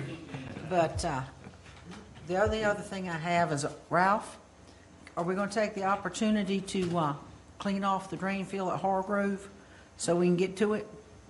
Since we're allowed to disturb some vegetation? Yes, we're going to try. Okay, because I mean, that's a handicapped access. Our drain field is under a mountain of sand, and if we don't take advantage of this opportunity now, we may never get it again. It's almost a piggyback on other comments, but I've gotten a few calls about this, asking opinion, and my response has been, get a hold of planning. This is complicated. There's information needed, and my opinion really doesn't count. More engineering here. And you need to get it done quickly. If you're out there, you're oceanfront, or even one off. We had a question from a house that was one off from the beach, yet the sand that's coming over the stub road is going then off into his dry second back. Maybe an issue, contact plans. I mean, that's happened, and plans is taking care of that. So we need to fix it. The other comment, though, is, again, it's a piggyback on someone here. This is a very critical process for us because we've had to get a modification to our beach nourishment permit to get it done. We do not want to have a problem.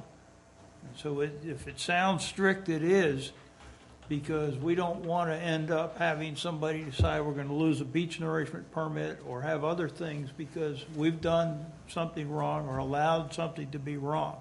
It may be worth it to you, but it's not worth it to us and the town in toto. So please follow the thing and please get it done soon because you're running out of time. That's a great reminder, and the reason for that, of course, is because we're trying to get all work done and all equipment off the beach prior to turtle nesting season. That is the reason for this time frame. Yep. I also wanted to commend Mr. Ryan and the CRC and to let everyone know that this isn't a one-shot deal, that the way that modification to the permit is written, we have this up until the next 3 years. So we have some other windows of opportunities to continue to address this issue in the next few seasons. Very good. Any further questions for Ms. Teague? Elizabeth, thank you a lot. We appreciate all the hard work that planning has done and David and Ryan has done. It's, thank you. Y'all are solving a problem that was developing pretty rapidly. I think we've got a good head start on it. We thank you for all your hard work. I know it's been a lot of long hours and a lot of extra work, and we really appreciate it. Thank you. Thank you very much.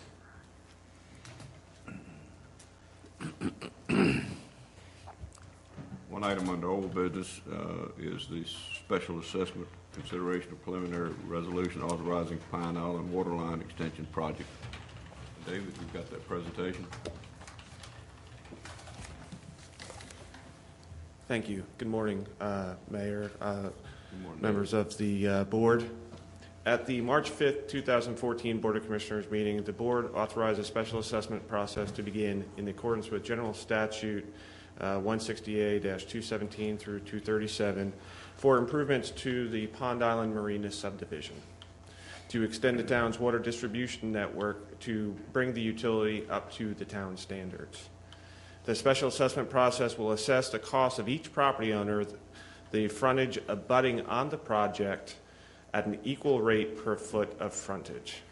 To date, the design documents have been drafted, the state permit applications have been submitted and approved, and property owners have been contacted in an attempt to gauge their level of interest for this project. At this time, 3 property owners are in full support. If you could orient that.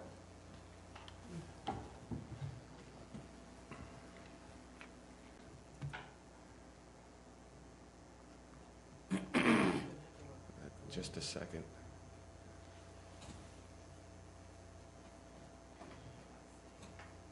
Well, I'll try it this way. Okay. The property owners are as follows. This property owner right here are the Kulicks. This is Moore. This is Dornblazer. We have written confirmation from those 3 property owners that they fully support the project. From there, we've got this is Owens. Biondi has 2, and then Perry. And I have had verbal communications with those property owners. They are neutral to this. And when I say neutral, that is basically their wells that they currently have are in working order, so they're not committed either way. What they have works. It's not broke, but they're not totally opposed to the project. And then lastly was Quinn, which is this lot. They were contacted several years back. They were in support of the project. I have not had the ability to go ahead and reestablish communications with them to reconfirm their support. So that's the only property owner that fronts this project. We have not received updated information on whether they support or object to this project.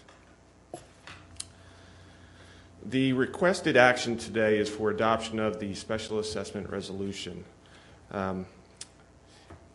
And as part of that, that will include setting the time and place for public hearing on all matters covered by this resolution. Approval at this meeting and subsequent approval of the construction contract will permit construction to commence for this project.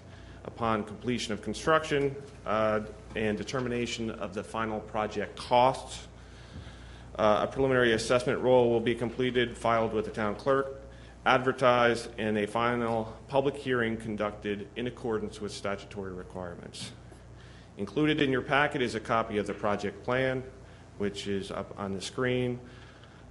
Copies of written participation letters from the 3 interested property owners that support this project, a list of the property owners that front this project along West Shore Road, a price quote from Bass Knight Construction for the system installation, a preliminary project cost assessment, and the preliminary assessment resolution.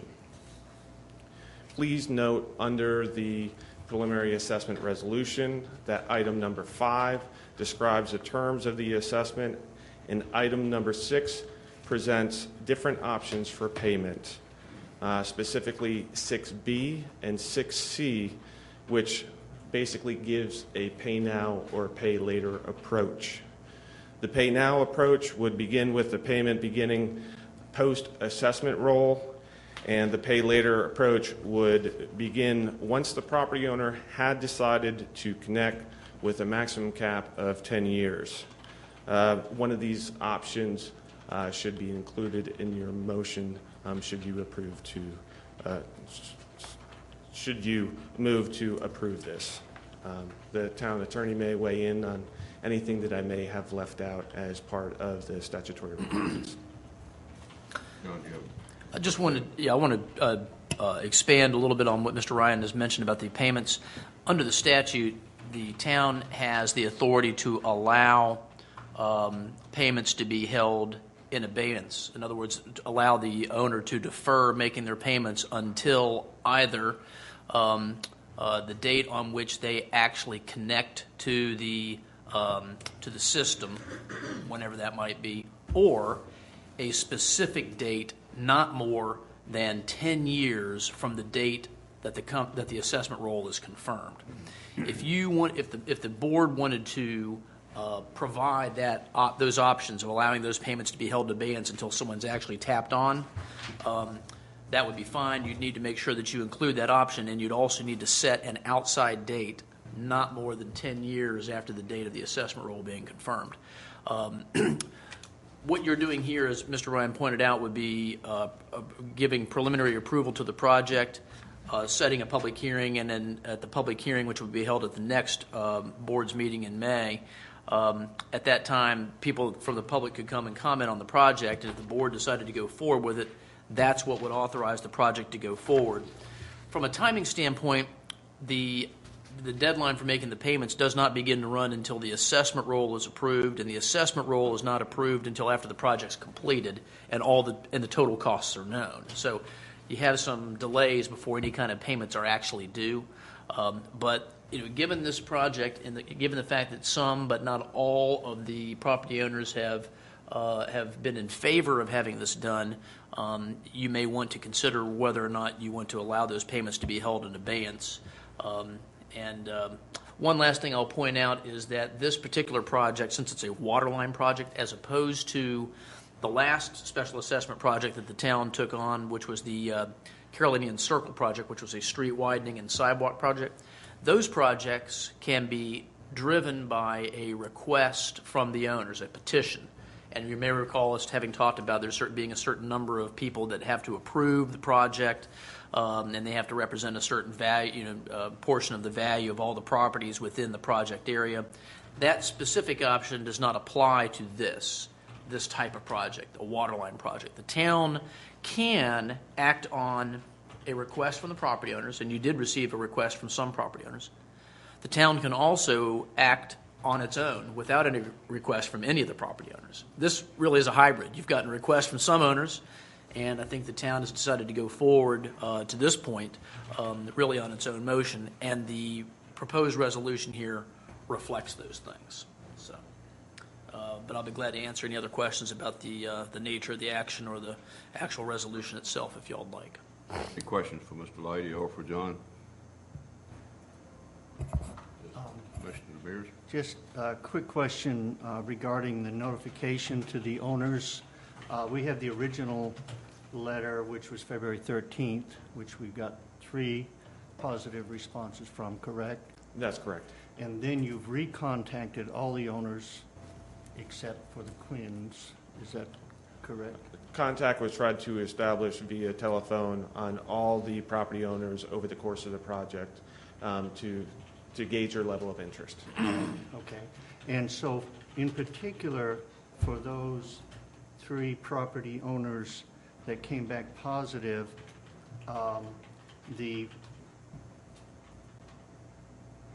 proposed or anticipated expected costs for those owners included water consumption units, which was the major part of the cost that we informed them of. But in reality, that is only for where there's new development or total redevelopment, correct? That's correct. And so there's a revised table, and in your recent contacts, you've discussed that the revised kind of expected costs with all the owners? That's correct. I've laid out the table of costs that would be associated with each application. There's 2 lots that are currently undeveloped where the water consumption unit would be applied to. That would be this lot right here, which is the Kulik lot, and then Mr. Biondi, this is an undeveloped lot right there. So the water consumption units would only apply to those undeveloped lots and when they move forward with new construction. And those 2 owners are well aware that that WCU would come into play later on if they chose to develop. Is that correct? That is correct. Biondi doesn't agree with it, though, does he? That's all. I've had several conversations with Mr. Biondi, and he has not given me a firm commitment. One of his major concerns is the application of the water consumption unit and how that would apply, and basically figuring out his overall costs for this. So I told him that I would follow up with him post-meeting and also make sure that he was aware of the public hearing that's to take place. Initially, he indicated that he didn't think he would be able to attend, but I'm trying to keep all the property owners in the loop about exactly what is transpiring here. Okay. Good, thank you. And I'd like to just add one final thing. I'm personally very much in favor of this water line extension for the primary reason that we should have a fire hydrant that's well served along that street. But I have side concerns about the owners and their understanding of their costs and the application of a cost-sharing formula and how it affects particularly the lots that are undeveloped versus the developed. But regardless of all that, I'm very much in favor of making sure we get a fire hydrant on that street. Okay, thank you. Commissioner Coon? One point, even if we don't do this, if they decide to develop those lots, they still have to pay a water consumption unit. Mm-hmm.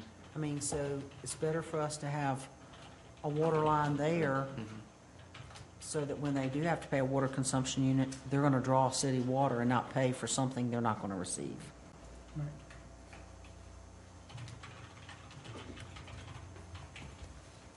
Mayor Pro Tem Walters, any questions? Nope. No, I'm fine with this proposal, and I understood the water consumption thing. Great. Thank you, David. Okay, what's your pleasure? I guess the motion would be to move forward with a public hearing using this plan. Which financing plan? Well, Yeah, I suggest that the motion be to approve the proposed resolution and specify whether or not you would agree to the to paragraph 5 that would allow the payments to be held in abeyance.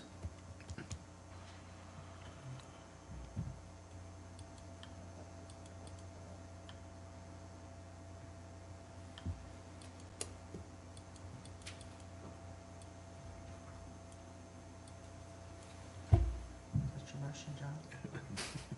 Wait a second if it is. You want a second half? I'll of your make motion? it so we can talk about it, including paragraph 5, and just then we can talk about it. be held in abeyance for how many years?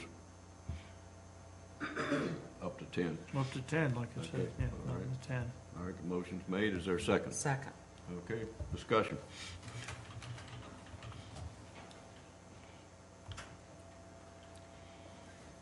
I think the motion is probably easier for the property owners to digest than anything else. Is going to be a little bit, there's going to be a small financial hit to the town, but I think that's probably the best way to do it. My feeling is, and I'm not sure I'm totally for, you know, if I put on my town hat, I'm not totally sure, but it's kind of like a carrot. You know, it's a carrot. It's the last one. Let's make it as friendly as possible. And to 2 water credit consumption units, that's on their decision at some other point in time, not a problem. Question for town manager. This is the last application except Nags Head Woods. Correct. That's correct. Right. So we're not really establishing a dangerous precedent here then. Yeah. Any other discussion? If not, all those in favor of the motion as proposed that the resolution go forward with, including paragraph 5 with the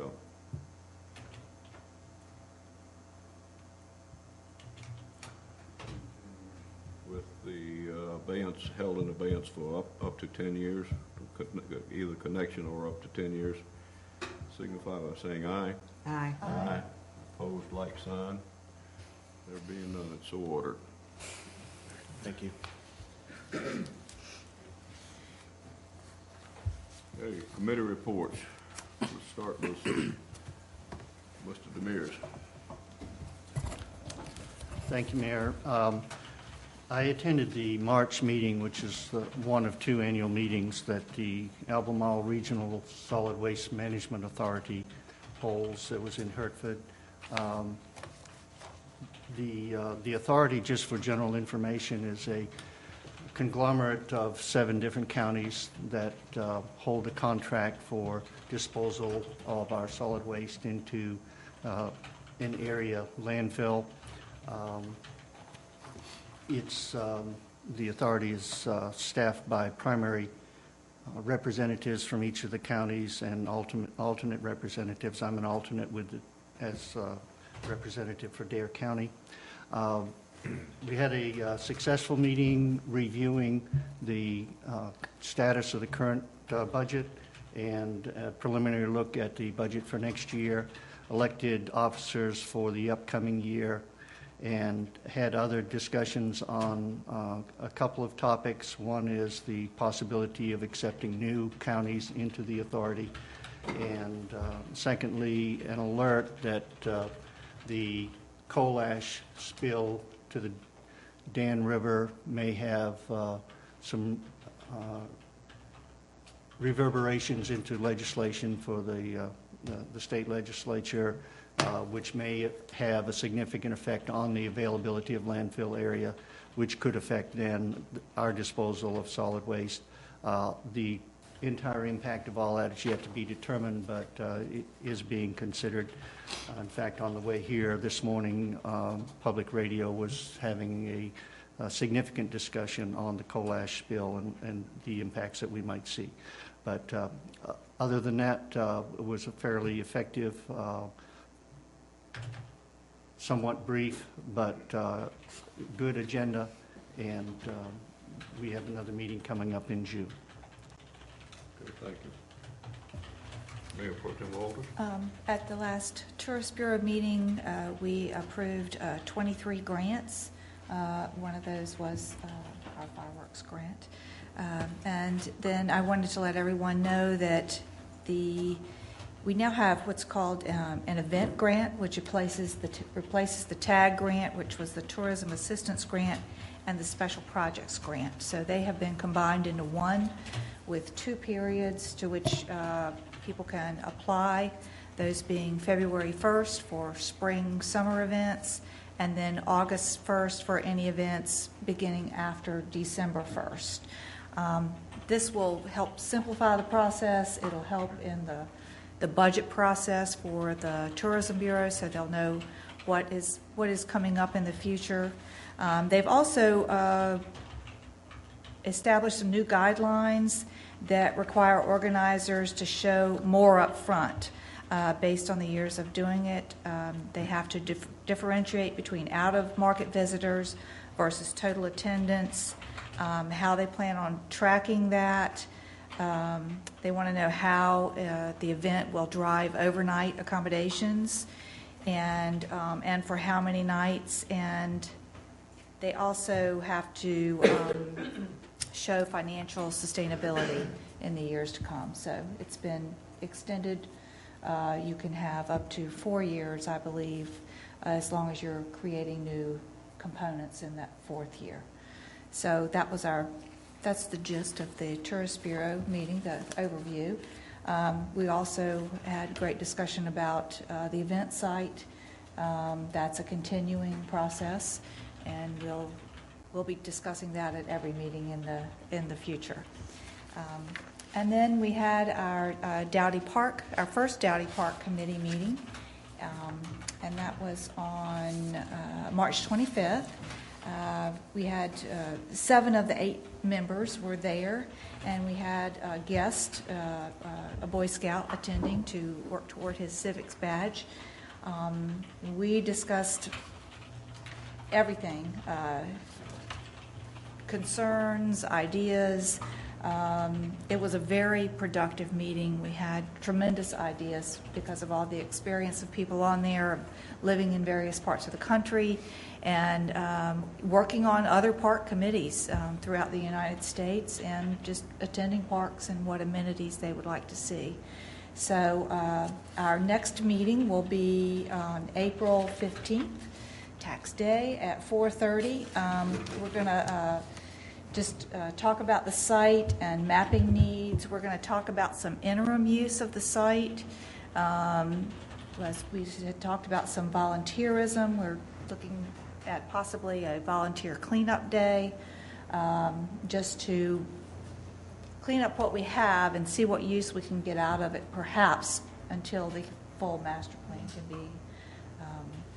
can be approved, and we go through that planning process with a professional park planner. So that's an update, and I'll keep you posted, and hopefully the students that were here today will come and give their presentation as well. Some interesting concepts. Yeah. Thank you very much. Commissioner Cahoon? Thank you. On the Nags Head promotion side, the police chief and I have ridden from one end of Whalebone, where you have to the north end of town, where you have streets that go from 158 to Highway 12, where we have some parking. What we did notice is that we don't have a whole lot of no parking signs, which is a good thing.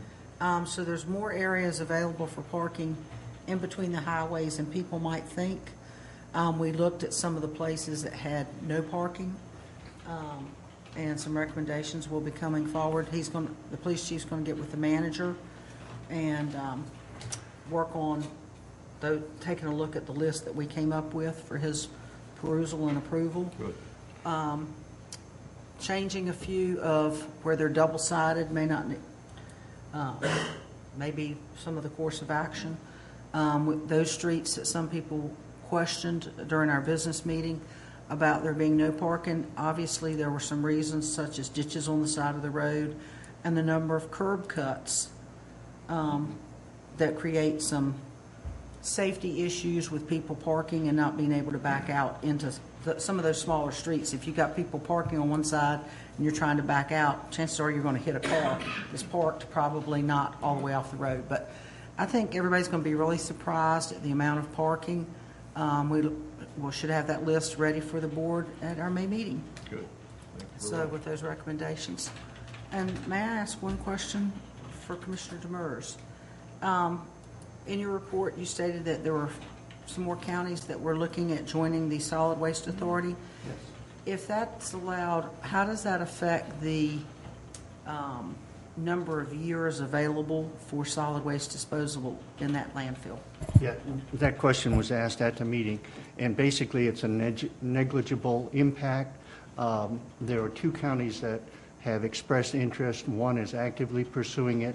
That one is already disposing in the same landfill, but under a different contract, so it would have no impact on the space in the landfill. Thank you very much. And thank you, Mayor. That's my report. Commissioner Ratzenberger?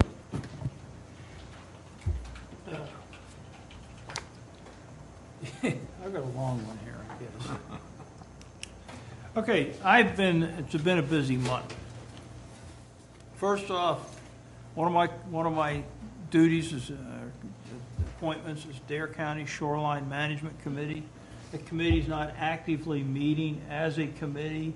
However, the town manager and I are attending the meetings of the northern towns on their beach nourishment project. And then that will segue, I'm quite sure it will segue into the resurrection of the full committee.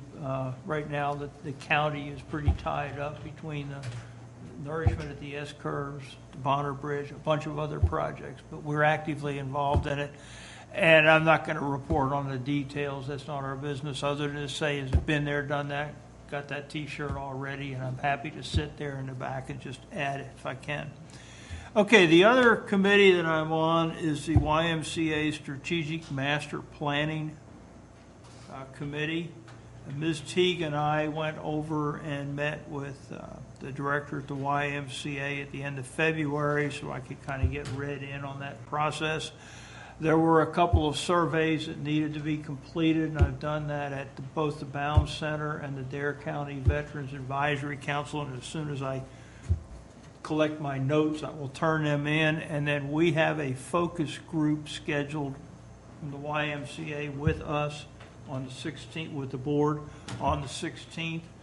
And I think that's Nags Head participation in the getting the data collection process will be complete at that point, and it should move forward from there. So that's been done. And I went to the Chamber of Commerce Economic Forecast Breakfast on 19 March, and the interesting part of that was Secretary of Transportation Tony Tato was there. And he did say that his #1 project for execution is the Bonner Bridge. And it's for execution means the money and everything else it's lined up, it's there, it's waiting. Just need to get the environmental extremists out of the way, according to him. The Currituck Bridge, however, does not fall, and it must go through scoring on the new state transportation system. So it is not doing well. There was an article in the paper that it had scored low, but I believe that the Albemarle Regional Rural Planning Organization thinks that they did not evaluate congestion properly. They should have taken NC12 into account along with just the bridge. That may raise the scoring, what I don't know, but just as a matter of interest. And that leads me then into the big one, which is the Albemarle Rural Planning Organization. I went to my first meeting. I am a municipal representative to the Technical Advisory Committee. Jack Shea is the county representative and actually the voting member. For those of you that are longtime watchers of this little show, you'll know that my predecessor said, I don't want to go there because nothing happens. Well, that's changed. And I want to spend a few minutes on that to let the folks know what's going on. If you have been paying attention, we're under a whole new transportation funding process. It was put in by the legislature last year with an effective date of 1 July this year. And it has divided the state up into regions, districts, and you basically get the transportation money is carved out by state importance, regional importance, and local importance. And it's not as available as it used to be. As a matter of fact, they're kind of sticking the responsibility down at the regional level to make some of the hard choices. It's all quite a bit in turmoil right now because the criteria, the methodology for scoring these projects and then rating them is taking place now, as is the initial scoring, and interspersed with them are public comment periods, and it's going to be a mad race to 1 July, basically statewide, and probably a lot of backing and filling. It's extremely complicated. I'm not going to get into it. But there's a couple things that are coming out, both from Secretary Tata's comments and then from the ARPO. Local money will help advance a project statewide. So they're telling you now that if we want a statewide project, we should probably bring some money to the table. It doesn't mean under the table, it means on top of the table. Just to clarify that. And that's going to help in the scoring of things. I could make some oblique comments on that, but I won't. Basically, there's 2 steps in the new process or scoring, which is really programming. You're scored state, regional, and local, and the total score places you on a chart, and I'm going to show you one of those in a minute because I just got it yesterday, the preliminary. And if you get to the top, and if you get the money, if you get to the top and you're blessed, you get that money, you've got it. Now, it may not be spent immediately because there are other obstacles in the way of spending it, but it's your money. That's the delivery aspect of the thing. It says, I've got the money, I've got the obstacles out of the way, I can spend it. Bonner Bridge is in the delivery is basically held up on a court challenge. There's where it is. Otherwise, like I said, it's Secretary Tata's #1 execution project. What's happening, though, is that having regionalized all of the transportation money, they're now saying you're responsible for everything in your region. And that means ferries. We have 2 ferries, the Knott's Island and the Hatter's Ocracoke, that are untolled ferries that are in our region.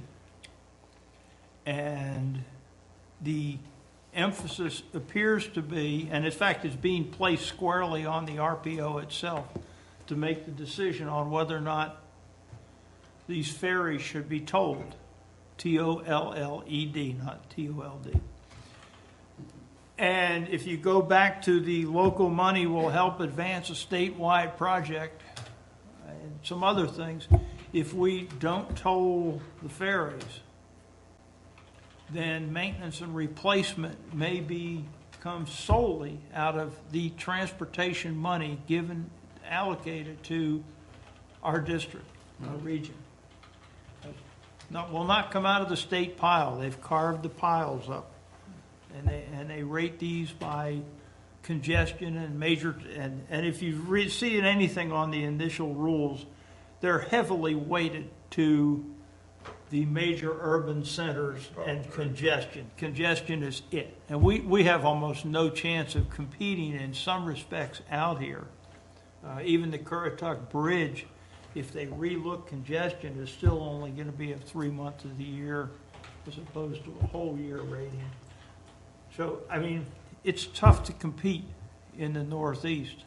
The ARPO has made some suggestions to the scoring criteria, and the state, I believe, has accepted some of them by carving them out, separating things from highways. So you've got highways and airports and walking paths and that kind of thing are separated because, well, one of the primary things under highways is accidents. Well, you don't want to rate airports on accidents. 0 is a desired goal. So if you rate an airport and a highway, the airport's going to lose because they don't want any accidents. Highway gets better scoring the more accidents they have. So, that kind of thing. And last night, I got the draft highway spreadsheet, 9 pages of this. It's, I mean, tiny print. Okay, and I will leave it at the Currituck Bridge rates low. That is important to us. The 64 is rating fairly low, and there's some inconsistency in the rating there. They've got it in by pieces, and the pieces rate differently. And they probably ought to try and smooth them out, because it doesn't make any sense to build the middle and not the end, or vice versa. And the ARPO is addressing those. We, Nags Head, have no projects in highway, so that's not ours. What we are waiting on is the bikes and paths and the other things, where we do have 4 projects, and we hope to see them maybe mid-May. We'll get the initial draft list, and we'll be on that. But if anybody wants to talk about this or anything, you know where to find me.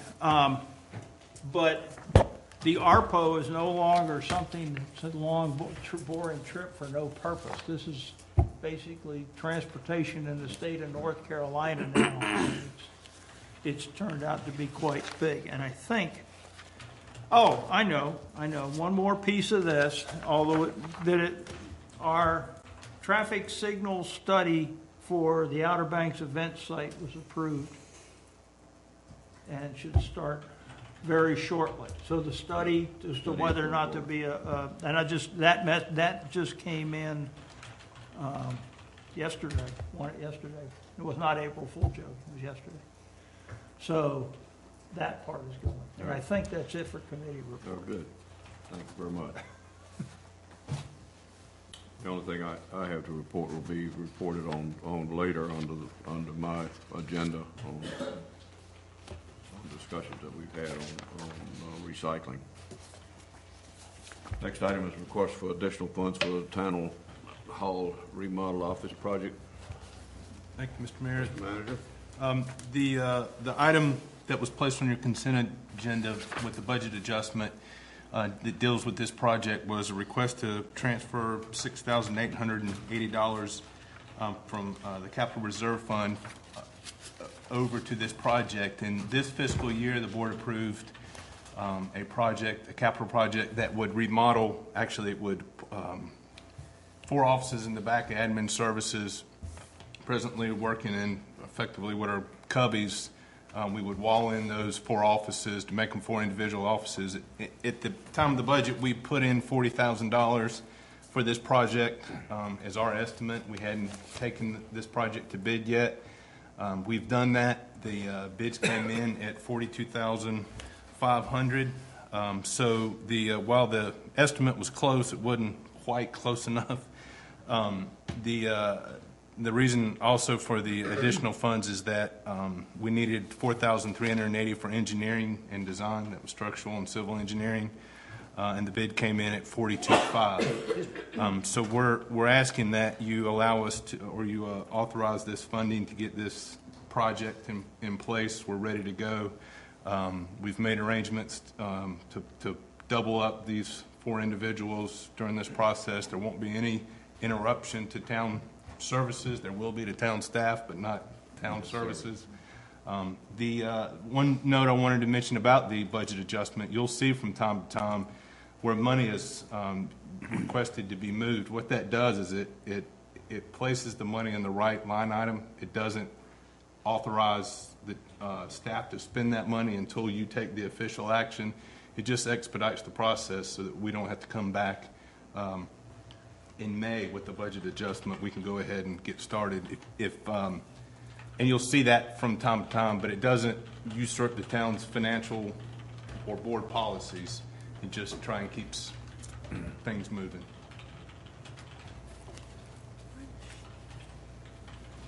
So your request is for an additional $6,880 be authorized for the...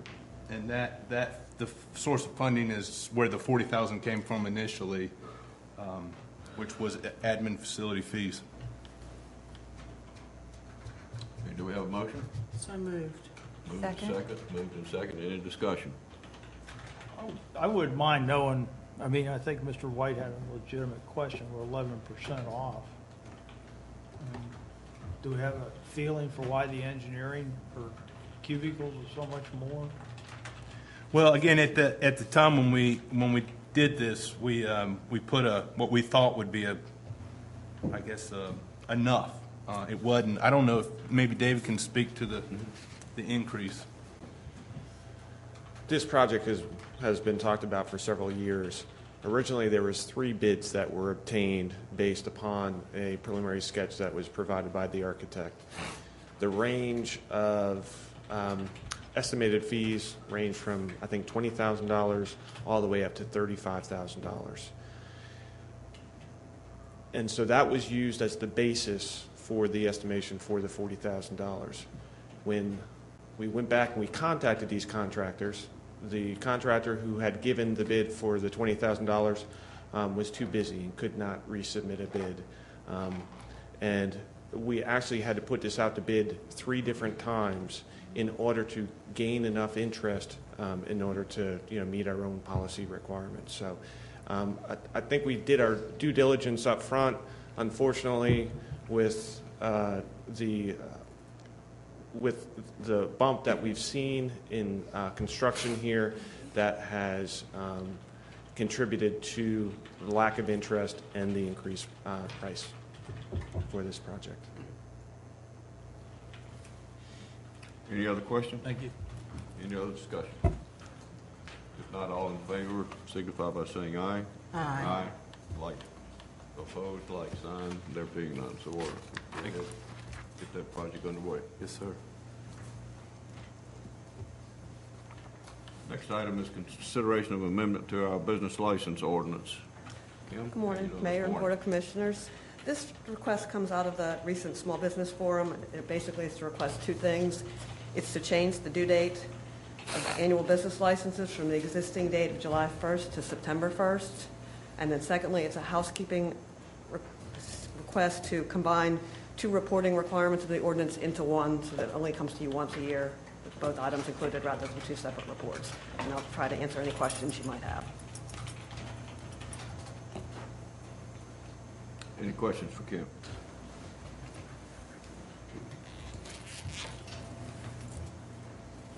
If not, do we have a motion? So moved. Motion's been made to amend the business license ordinance. Seconded. Any discussion? And this is coming out of our small business forum to help some of our small businesses pay their business license when money's coming in rather than before it comes in. Okay, any discussion? If not, all in favor signify by saying aye. Aye. And opposed, like sign. There being none, so ordered. We have reached 12 o'clock. Would you prefer to continue to sail forward, or would you like to take a break for lunch?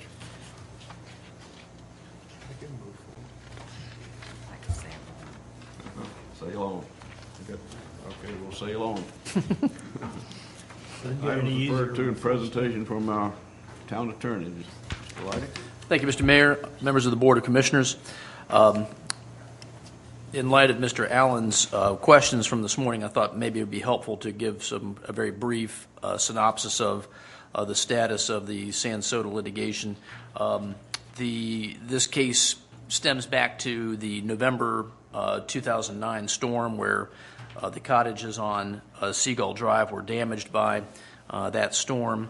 The lawsuit that is currently pending was filed in May of 2010 and has been pending ever since that time. Initially, the town sought to have the cottages declared a nuisance because of their location on the public trust area, basically the public beach, and also to have them declared a nuisance because of their storm damage condition. For both conditions, the town has began imposing civil penalties of $100 per day for each day of violation. In March of 2012, the North Carolina Court of Appeals, in a companion case, the Cherry case, found that the town did not have the authority to enforce public trust rights on the ocean beach, that only the state had that authority, and as a result, the town's efforts to have the cottages removed or to enforce that type of ordinance was overruled. However, the town has continued to treat the cottages as nuisances because of their storm damage conditions and is still imposing civil penalties of $100 per day. The parties were required to submit supplemental briefs to the federal judge who is handling that case, and that was completed in February. At the time, he had indicated to us that he had hoped to rule on all the pending motions by March. Unfortunately, that date is come and gone, but he's got quite a bit of materials from the parties. We remain optimistic that we'll get a ruling in the next few weeks from the court in the Sansota case. And at this point, we've asked the court to assess the civil penalties, which would be approximately $150,000 per cottage, if the court agrees with our authority to do that. Meanwhile, the owners have been able to obtain the permits that they need from CAMA, from the health department, that would allow them to make repairs to the cottage and in particular to replace the septic systems. The owners have sought permits from the town, as the town ordinance would allow, and have obtained permits to make repairs to 4 of the cottages. 2 of the other applications remain pending. The Cherry Cottage, in addition, has received the permits necessary to make repairs to that cottage. So that's the status of that particular bit of litigation. I'd also point out to you that in the 2 appeals filed in the Osborne cases, you'll recall that the town's Board of Adjustments had denied variance requests from the Osbornes and from the Bank of Hampton Roads. They've appealed those decisions to the North County Court of Appeals. The briefing in those cases has been finished as of about a month and a half. Well, actually, as of the end of January. We anticipate getting a decision in those cases sometime between now and probably the end of May. So that's the status of the town's pending litigation on those matters. Okay. One other thing, Mr. Lade, I'm not sure you want to do it here or we need to do it in closed session, is the update on the status of the Dowdy property. Yes, sir. Actually, we can actually talk about that right now. Basically, where we are with that, the parties have made some amendments to the purchase agreement, but the real holdup at this point has been that there are a number of liens on the property that the owner must get cleared up before the property can close, and that's the last development that's occurred in that particular case. The board has approved the contract. The board has gotten the financing approved. As far as we're concerned, everything is ready to go forward. It's just that the owner needs to take care of those liens. Very good. Thank you very much. Anything else for this morning? No, sir. Okay. Items referred to and presentations from our town manager. Yes, sir. Thank you. 2 things. The first being a resolution that we're asking you to authorize for the mayor's signature. This would be to ratify some contracts that you approved February the 5th of this year. It's really just a matter of housekeeping to make sure we can get the legal opinion letter that the bank needs from the attorney sent to the bank. What you approved was one contract with Southern Bank for capital items, their vehicles. When we went through the process, the bank split these out into 2 contracts. The amount that you approved, the financing is actually less than the amount that you approved, so we really simply need a resolution authorizing us to ratify these contracts. It's simply 2 contracts, not 1, and it puts the exact figure of the financing under what you approved in February. Any questions for Mr. Ogden? No. We have a motion? I move that we approve this resolution. Second. Moved and seconded. Any discussion?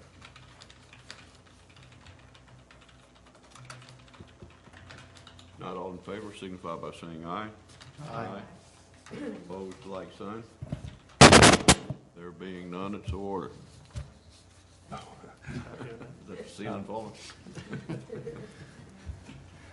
The other, I'd like to ask the board to consider going into closed session in accordance with General Statute 143-31811A3 so that we can discuss potential litigation with Colony Ridge facility. and preserve the attorney-client privilege. Please. That motion? I'll make that motion. Motion made, seconded. All in favor signify by saying aye. Aye. Aye. And we'll adjourn to closed session.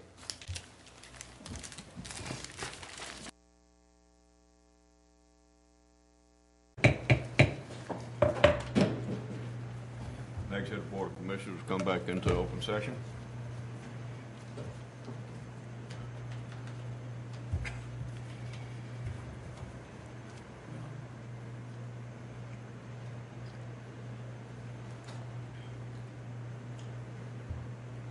In our closed session, we discussed the Colony Ridge facility. Our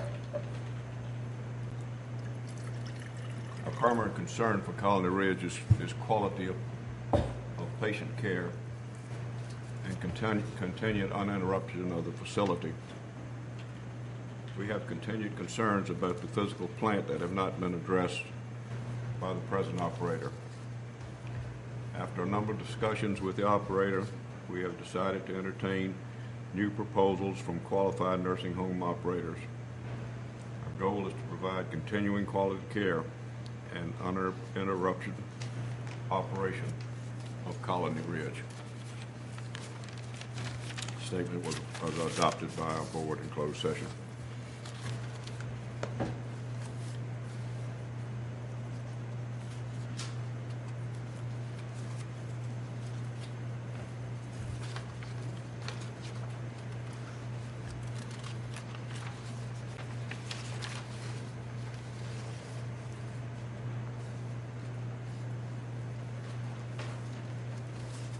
Next item on the agenda is Commissioner Cahoon. Thank you, Mayor. For your consideration is the adoption of the GovEd channel, which is no longer Channel 20, by the way. We don't know which channel it is yet. 191, I believe. Fiscal year 14-15 budget, as well as a revised interlocal agreement. Just a few highlights and changes, if I might. Under the new budget, you will notice that what's called LPDI monies have been reduced this year from $20,000 per locality to $10,000 per locality. And down at the bottom, item 11 under programming has been added in the amount of $25,000. What we were finding, and I'll admit I've only been to one meeting, so don't hold me to too much since I was appointed, is that the communities were getting $20,000 a year. A lot of communities were not using that money. So there's a motion to take that out and reduce it, and then add in the $25,000 that everybody can compete for should they have other items that they want to address. There is a request in this for another employee that's going to do more of the technical work that's beyond the scope of the current employee who does management as well as some of the programming, but we need somebody that knows how to work with a lot of the new equipment. There's going to be a lot of new, up-to-date, more technical equipment brought into the studio. More videos are going to be done outside of that, that communities can take on their own equipment that can come out and do videos on the beach or do videos wherever they so choose. So that, at the time when I first saw the original budget with $100 and some thousand for an employee, I was like, a what? That was estimated way high. What will happen is they will be offered a job in a mid-range of a salary range, not high or low, but in the mid, as well as the benefits. They will be considered county employees. Commissioner Walters had a question for me about medical insurance. That is strictly for the current employee, not the new employee, that health insurance. Wow. Lots of children. It's a family plan with lots of dependents. So if anybody's got any questions about the operating budget, then I'll go into the other section. But we would need to adopt the fiscal year 14-15 budget that has been presented. There is still a healthy fund balance. I don't know why it doesn't show on here, but my understanding is the fund balance is currently, right now, over $700,000. So even though it looks like that we're taking it down, it's not coming apart as much as everybody thinks. We still are due to get some appropriations from the state for the franchise fees and so forth that we're taking away from all the towns individually. Mm-hmm. So it appears that it's still going to maintain a healthy fund balance. So I would make a motion that this board adopt the GovEd Committee fiscal year 14-15 budget. And Renee, what is the net effect on our budget? Zero. We still contribute our $1,000 membership fee. Right. Everybody still contributes the membership fee. So the net effect on our budget is zero because we still, the $1,000 has been included in our budget for quite some time. Right. Is there a motion that we approve the GovEd budget as presented? So moved. Second. Second. Discussion? Yes. Do we know how this compares to last year's budget? It's up. It's up a little bit because of a new employee coming in. Even though that the 10,000 is there now instead of 20, the budget is still up. Do you know how do they anticipate sustaining the current employee and the new employee without appropriating fund balance every year? Because of the money that is received from the state, basically every year will more than cover that.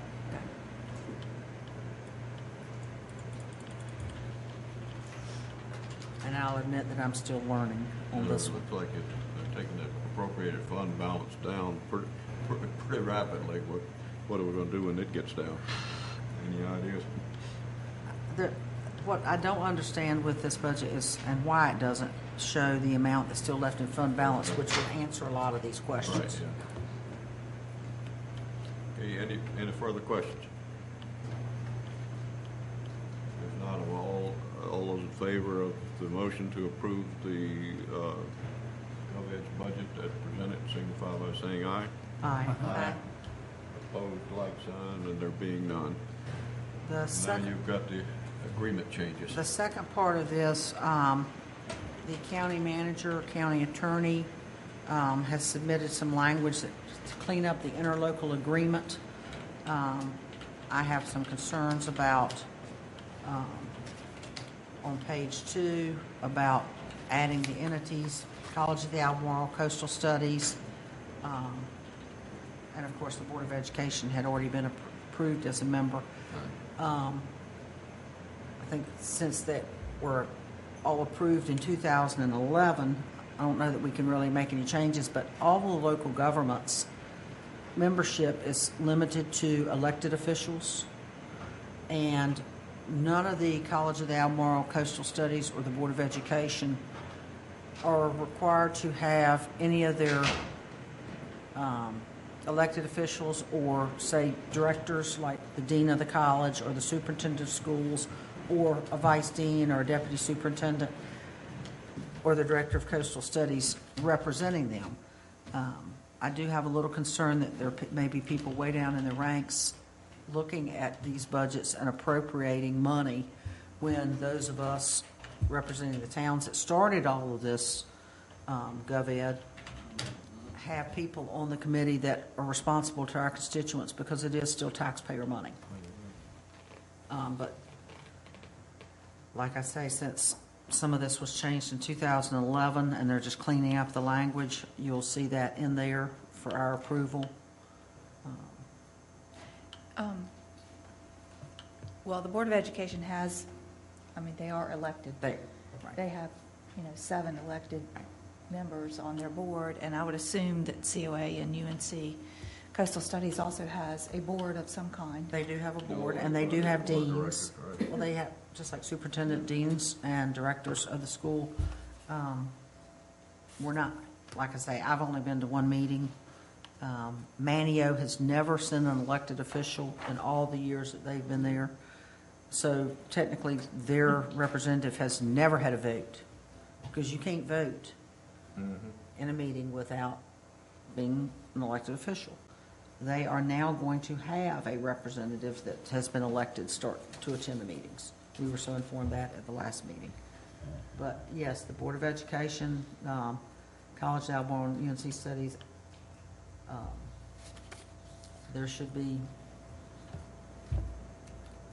and I'm not so sure if we don't, I'm not so sure, John, I'd have to ask John his legal opinion that if we were not to approve this language today, because any agreement has to be approved by everybody, that if we don't approve it just without having those caveats in there, I'm not sure they'd really be voting members. And I will be glad to take back anything that this board has to say if the board would like to see some language included in there. Just looking over it, it appeared as though those representatives would not be voting members. And I don't think that's the intent of the contract at all. Does the Board of Education designee? Well, they would not have a vote unless they send an Unless elected they official, sent an elected a official. board member. Whether we want to clarify that is the question.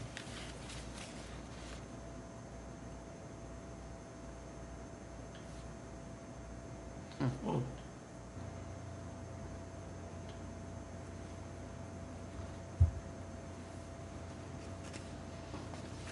I think before we approve it, that this is going to be a 10-year agreement.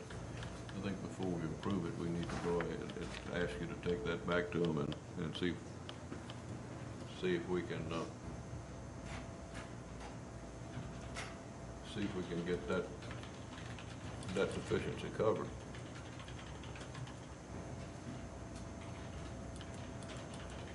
I will be glad to take it back. Because right now it just says they shall designate a representative serve as a member of the committee. And doesn't say whether they have budget authority or what kind of authority they have.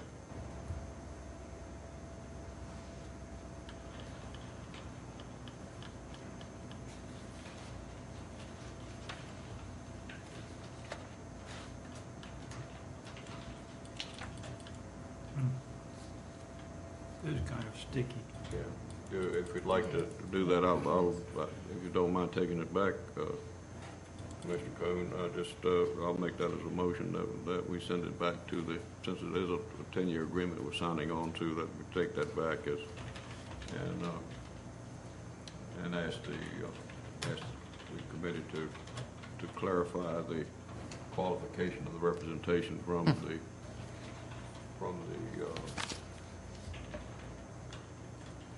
the educational facilities and the school board.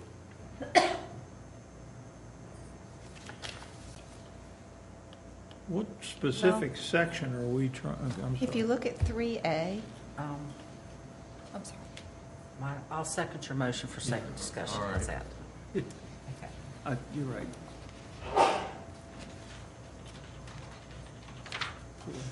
That- 3A has been in there forever. That is,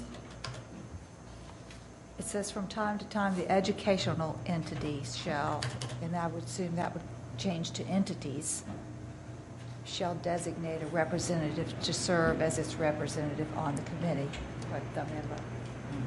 So, Does not get any qualification for that representative. They could assign the janitor if they so desire. well, at the very least, So we're spelling out that it must town representative, local government representative must be an elected official.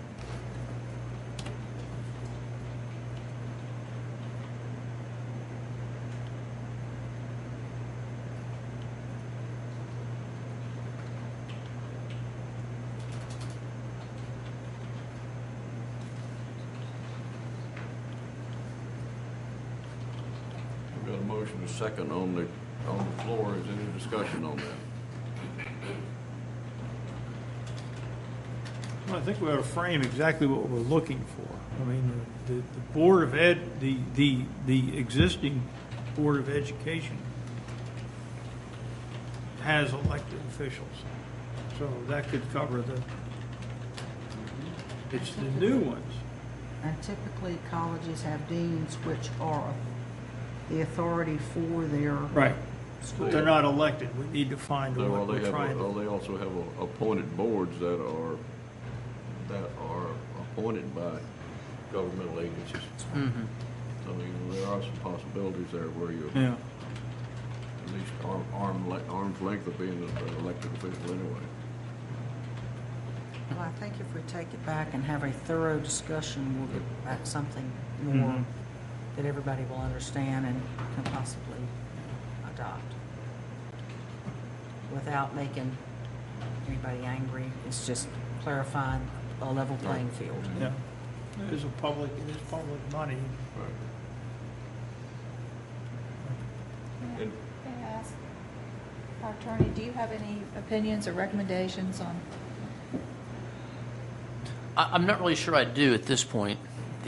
What I'm wondering about, I know that the College of the Albemarle has a board of trustees that is appointed by various governmental bodies and the governor. I'm not sure about the Coastal Studies Institute. I'm not sure if I imagine they may have an advisory board. They have a board of directors. They do have a board of directors. Or they have a board, almost like a trustees, of which they have a chair, vice chair, and members that are appointed for specific terms. Because I believe their current chair is Mike Keller. I think it's worth asking the question anyway, having the discussion. Since it is a 10-year agreement. Any further discussion? Not all those in favor of sending this agreement back to the GovEd board for discussion on the representation from the school board and the other educational institutions.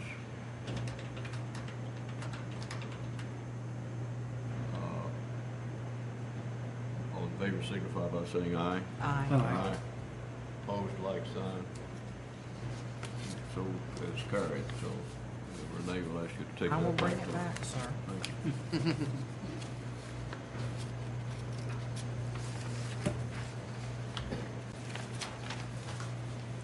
Anything else under your agenda? No, sir. Next item on the agenda is the schedule of our workshop with the... Mayor, Yep. I had some. Oh, okay. You go right ahead. I'm sorry. First off, and we've heard enough beach stuff today. My Shoreline Commission, sign up, give me a call, email, little section down there on the right side of the town website. I've got a couple of folks from out of town.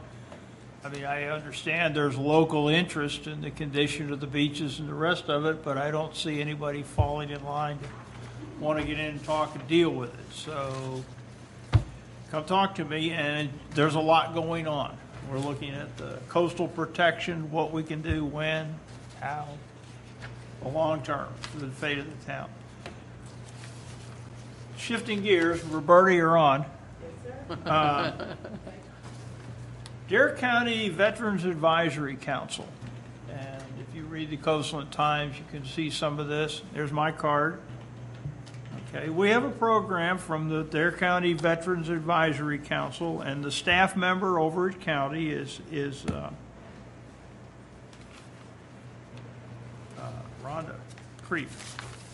And the council meets the fourth Thursday of every month at 3 o'clock in room 168 of the Dare County Administrative Building. Now, one of the big programs that they have right now is issuing Dare County veteran ID cards. And they've issued 301 of those cards out of the approximate 4,000 veterans in Dare County. And there are, Roberta, 22 businesses so far, which I'm going to show up here, and I've highlighted the Nags Head businesses, that honor this card by a 10% or some discount, usually 10%. Mike Kelly's 15. So there's a benefit to veterans to have this card and use it. And there's a lot of other things that go on in this Veterans Advisory Council other than just getting discounts. I mean, one of the big jobs of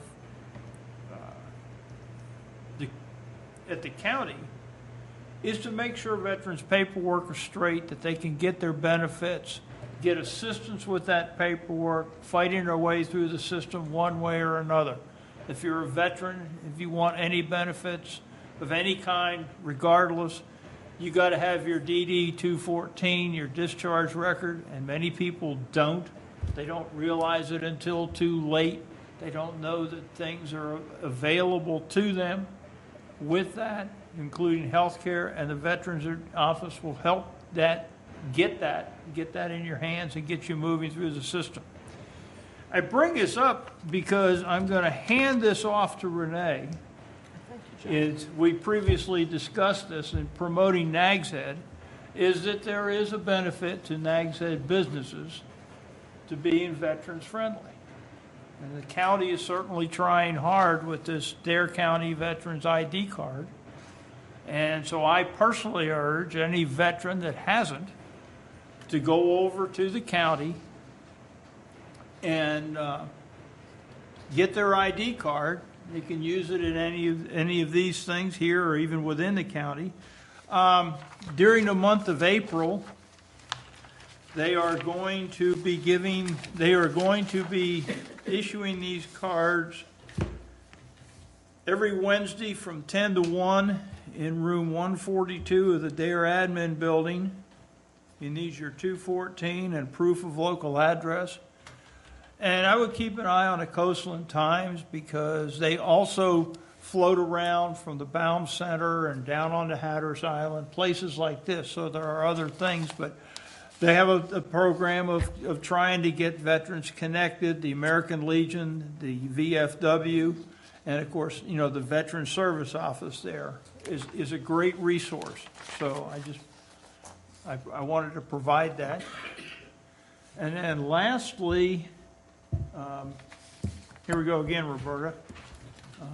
I lost my page. League of Women Voters. It's that time again. And they're going to hold a reception for all candidates Sunday, April 6th in the Kitty Hawk Town Hall.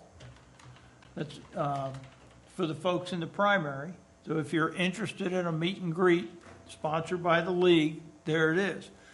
Importantly to us is April 10th from 7 to 9 p.m. in the Nags Head Elementary School will be the candidate forum for the Board of Education. And there are a lot of vacancies up this year. So I want to recommend everybody come out and do that. But you've got a lot of opportunities. The election, early voting is 24 April to 3 May, and election day is Tuesday, May 6th. So it's primary for many races, but it's also the Board of Education election. So it's not one of these ho-hum things. It's important to the process. And that's it, Mayor. Thank you, questions? Mr. Mayor, I'd like to introduce just a couple of informational topics, if I could. First of all, the Parking Ordinance Subcommittee has continued to meet. They have reached agreement on all the issues that they have addressed by review of the existing chapter, and the consolidated work is now in the hands of the Planning Department to finalize the first draft of that ordinance, which will be coming out very shortly. It will be reviewed by the subcommittee in its first review, and also be looked at by the attorneys so that we can get early attorney input before then it goes to the actual planning board and eventually comes to us. And I'd like to ask Ms. Teague if she has anything to add to that statement. No, sir. Okay, thank you. Secondly, just a quick update on my area, which is stormwater flooding management. I've had continuing meetings with the town staff, and our primary focus right now is to look at an initial prioritization of projects that need to be done, and associated with that, funding requirements, hopefully that can be addressed in the budget process so that we can get a consolidated proposal in front of the board for consideration for execution in the next fiscal year. Thank you. Anything else? Okay, moving on to my agenda then. The first of these is scheduling the workshop with the YMCA, and this is basically would be the YMCA Strategic Planning Process Committee. Would be more or less surveying our Board of Commissioners about the YMCA master plan. The purpose is to obtain the board's opinion of YMCA services, programs, facilities, quality, usefulness, and need. The intent is not specifically for public participation, but I don't think since we've got 2 hours scheduled for this that we would welcome public participation if there is any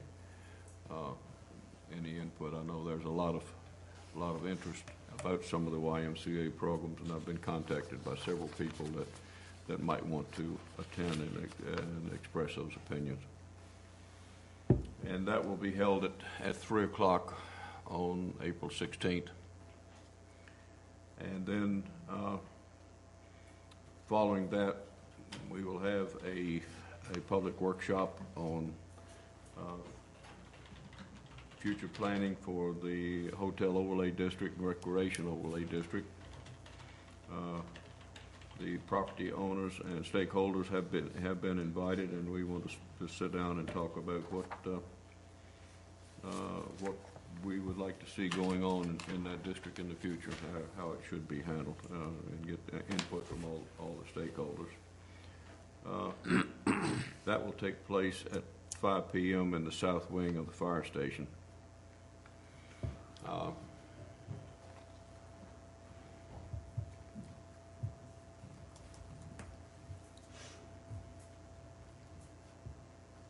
Fire Station 16. Fire Station 16, right. I was just wondering, since the YMCA workshop precedes that, if both of them want to be in. Yes, sir. So, well, we'll need a motion to make both of those at the YMCA strategic planning process at 3 p.m. in the south wing of Fire Station 16, and the public workshop on Hotel Overlay District at 5 p.m. in the south wing of Fire Station 16. I'll make that a motion. If we can get a second. I'll second it. Motion made and seconded that we schedule those 2 workshops at that place and time. Okay, I'll notify the Y director. Okay, if you would, please. Any discussion? Not all those in favor signify by saying aye. Aye. Aye. And so ordered. The other thing I had on my agenda, and we will need to talk about during the budget planning process, is continuation of our recycling effort this summer. We have met Ralph, and would you yep, you go ahead, Cliff, and update the report, if you would, please. We met several weeks back, and as the board's aware, we've going to continue with the pilot program again for this year, with 2 changes. One being that it's right now going to be for July, August, and September, and an additional day is added to the pickup. No additional charge. That additional day will be Saturday. So the project for this summer, same area, The pickup will be Tuesday and Saturday a week. The price won't change. We have been looking at the potential, what the cost be to the town if we went townwide. For recycling, it would be just under $5 a month. $3.94, just under $4, excuse me, per residence if we went recycling townwide. We're going to probably have a recommendation in the budget this year to look at how we might be able to implement a townwide program. We think that right now about half of that cost we would see a savings in tipping fees, so we could probably get that down to around $2 a month by the savings in the tipping fees. It's not a break even. It may never be break even, but we think right now we can cut that in half. So we'll bring that forward, that recommendation in the budget in May. And we'll be looking at some additional recommendations on that. And it's very interesting to note that for every ton that we take out of solid waste, we're getting $71 a ton unless that fee is changed. We're saving $71 a ton. And then looking at other ways of handling this, we might be able to have our committee study other ways of handling this where we could get this down to a break even for the town, and maybe even make a little money on it. That's going to be a longer process. Are there going to be any changes to the July, August, September? Is it still going to be the yellow dots or what? Well, the yellow, they'll be better. We'll put stickers on the top of every can. There won't be the Outer Banks hauling can. It'll still be a town can that will signify better than just the yellow dot.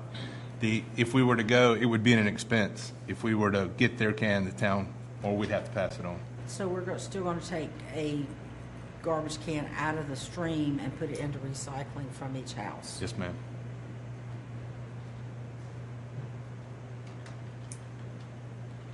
And I'd like to ask a question on the schedule. For example, on the Beach Road, we're still going to have trash pickup Monday, Wednesday, Friday, correct? It'll be Monday, Wednesdays, and Saturdays. Also Monday, Wednesday, Saturday. And recycling will be picked up Tuesdays and Saturdays. Tuesdays and Saturdays. So we'll have 4 days a week that we'll have cans out on the street. And I was just wondering, is there any way we could move that one recycle day to Wednesday instead of Tuesday so that we cut down the number of days that we have cans out?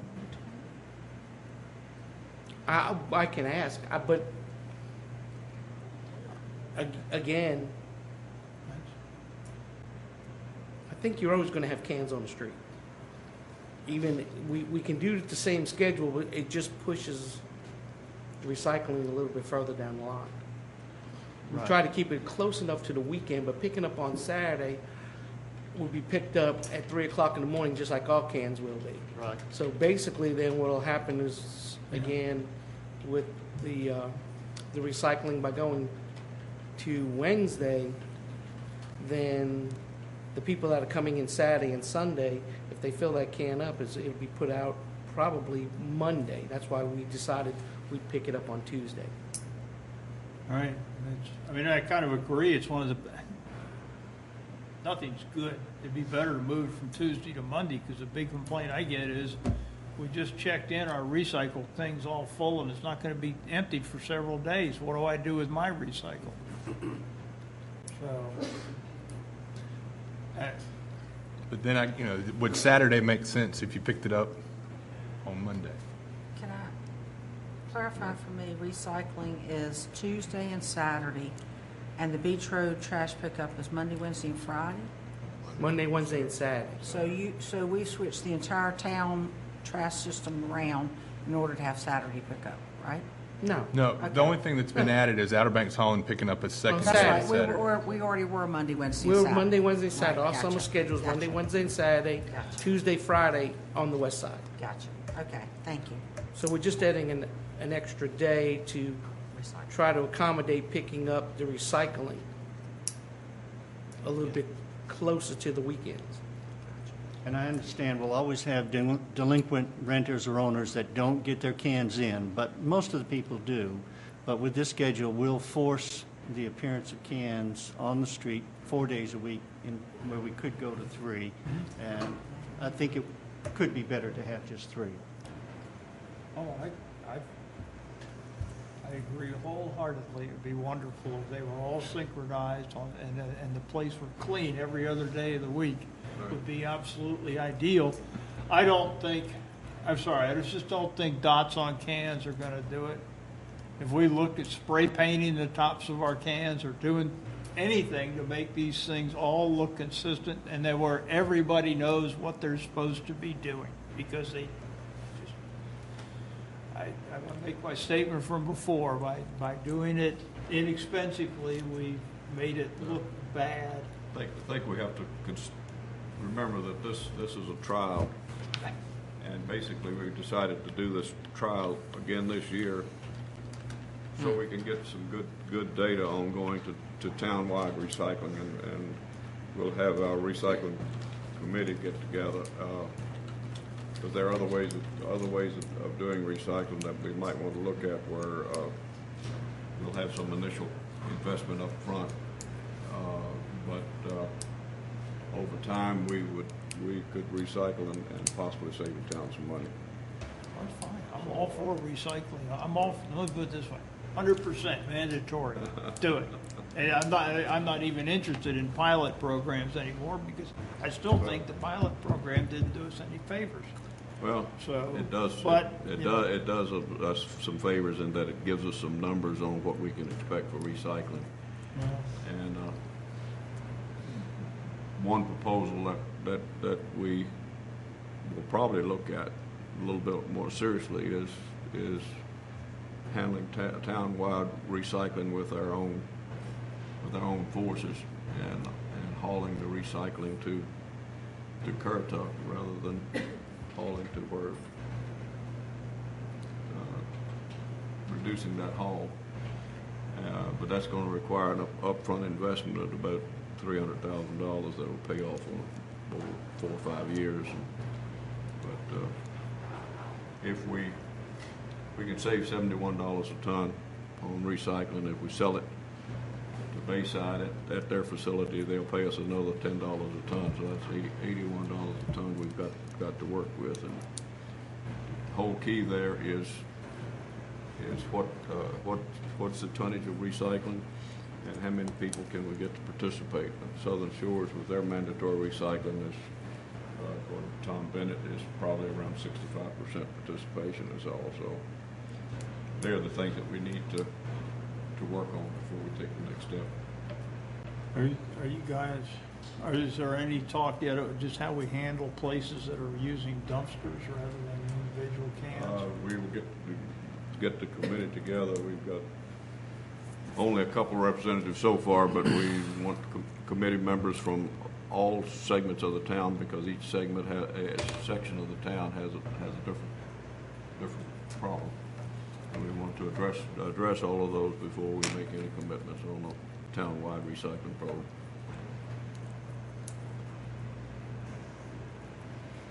Any further questions? Go ahead. I was just going to say, that regarding the yellow dot or spray painting the can, I mean, there are stock stickers that you can buy that say reduce, reuse, recycle, or recycle only, large size that can be placed on the can, which will better identify. Recycle.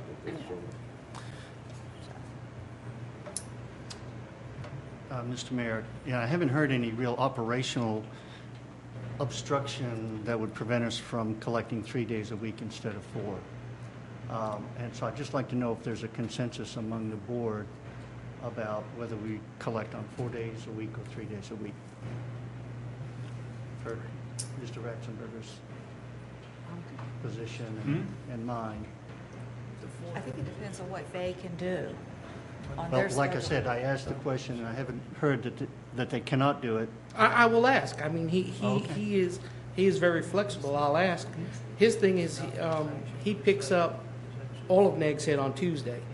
So again, it would be him sending the truck back in on Wednesday to pick up the beach road, or then trying to change all the subscribers to Wednesday.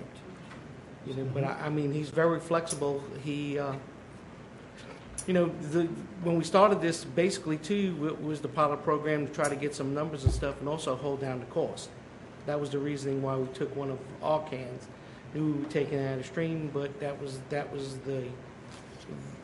the object of it. And the same thing with trying to work with him the best we could, so we could still hold the cost down, and try to collect these numbers. But I will ask Mike. I don't know if he can or he can't. He is very flexible. He gave us Saturdays. He would pick up on Saturdays. Didn't increase the fee to do that. So all I can do is ask him and find out and come back and let me know. And what is Saturday, he's agreed to come right behind our trucks with his truck, so it'll all get picked up at the same time.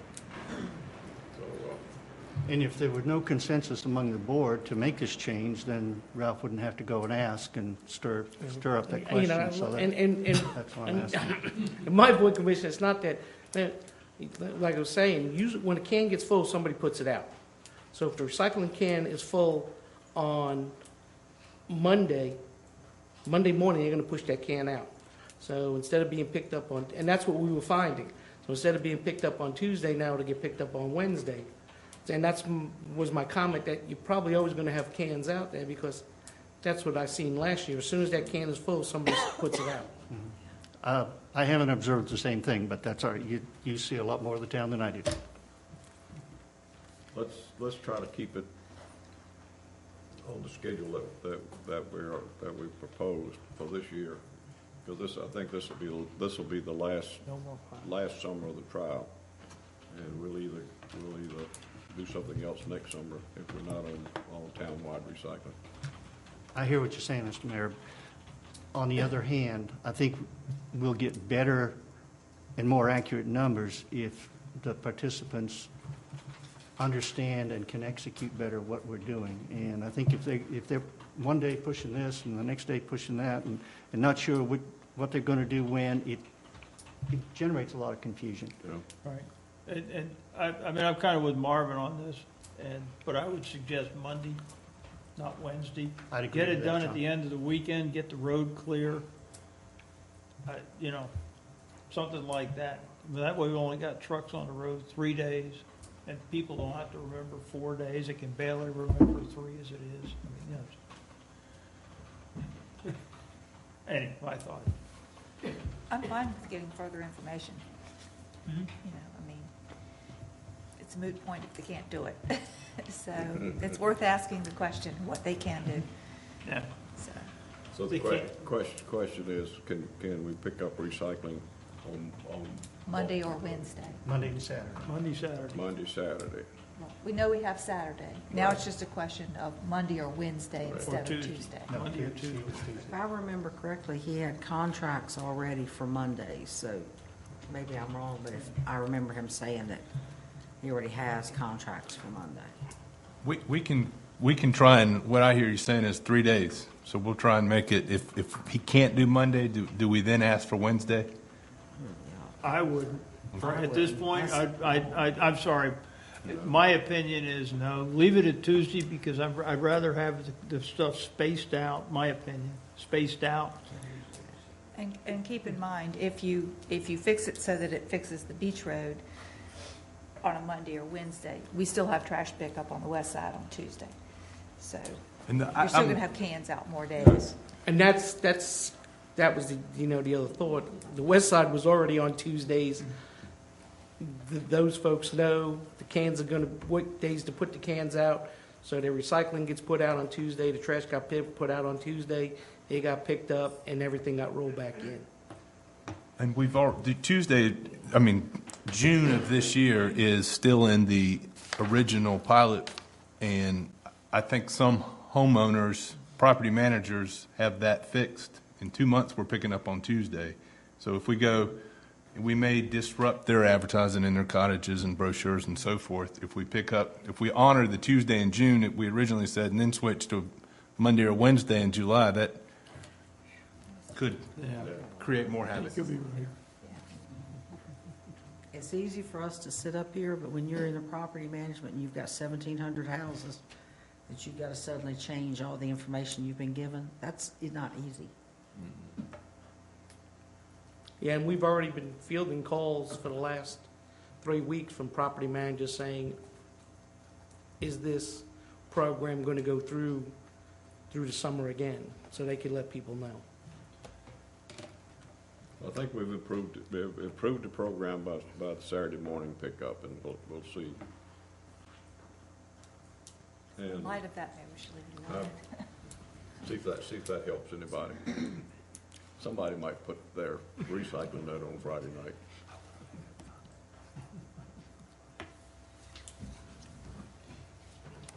Okay. So we're going to keep it Tuesdays and Saturdays. I think that's a consensus.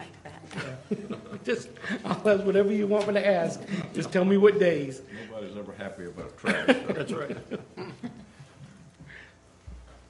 Okay. I think for this year, and this is basically the last year, information gathering, and hopefully by this time next year, we're going to be talking town-wide recycling, and either one way or the other. So if everybody can live with that, then we'll live with that. Anything else we need to talk about today?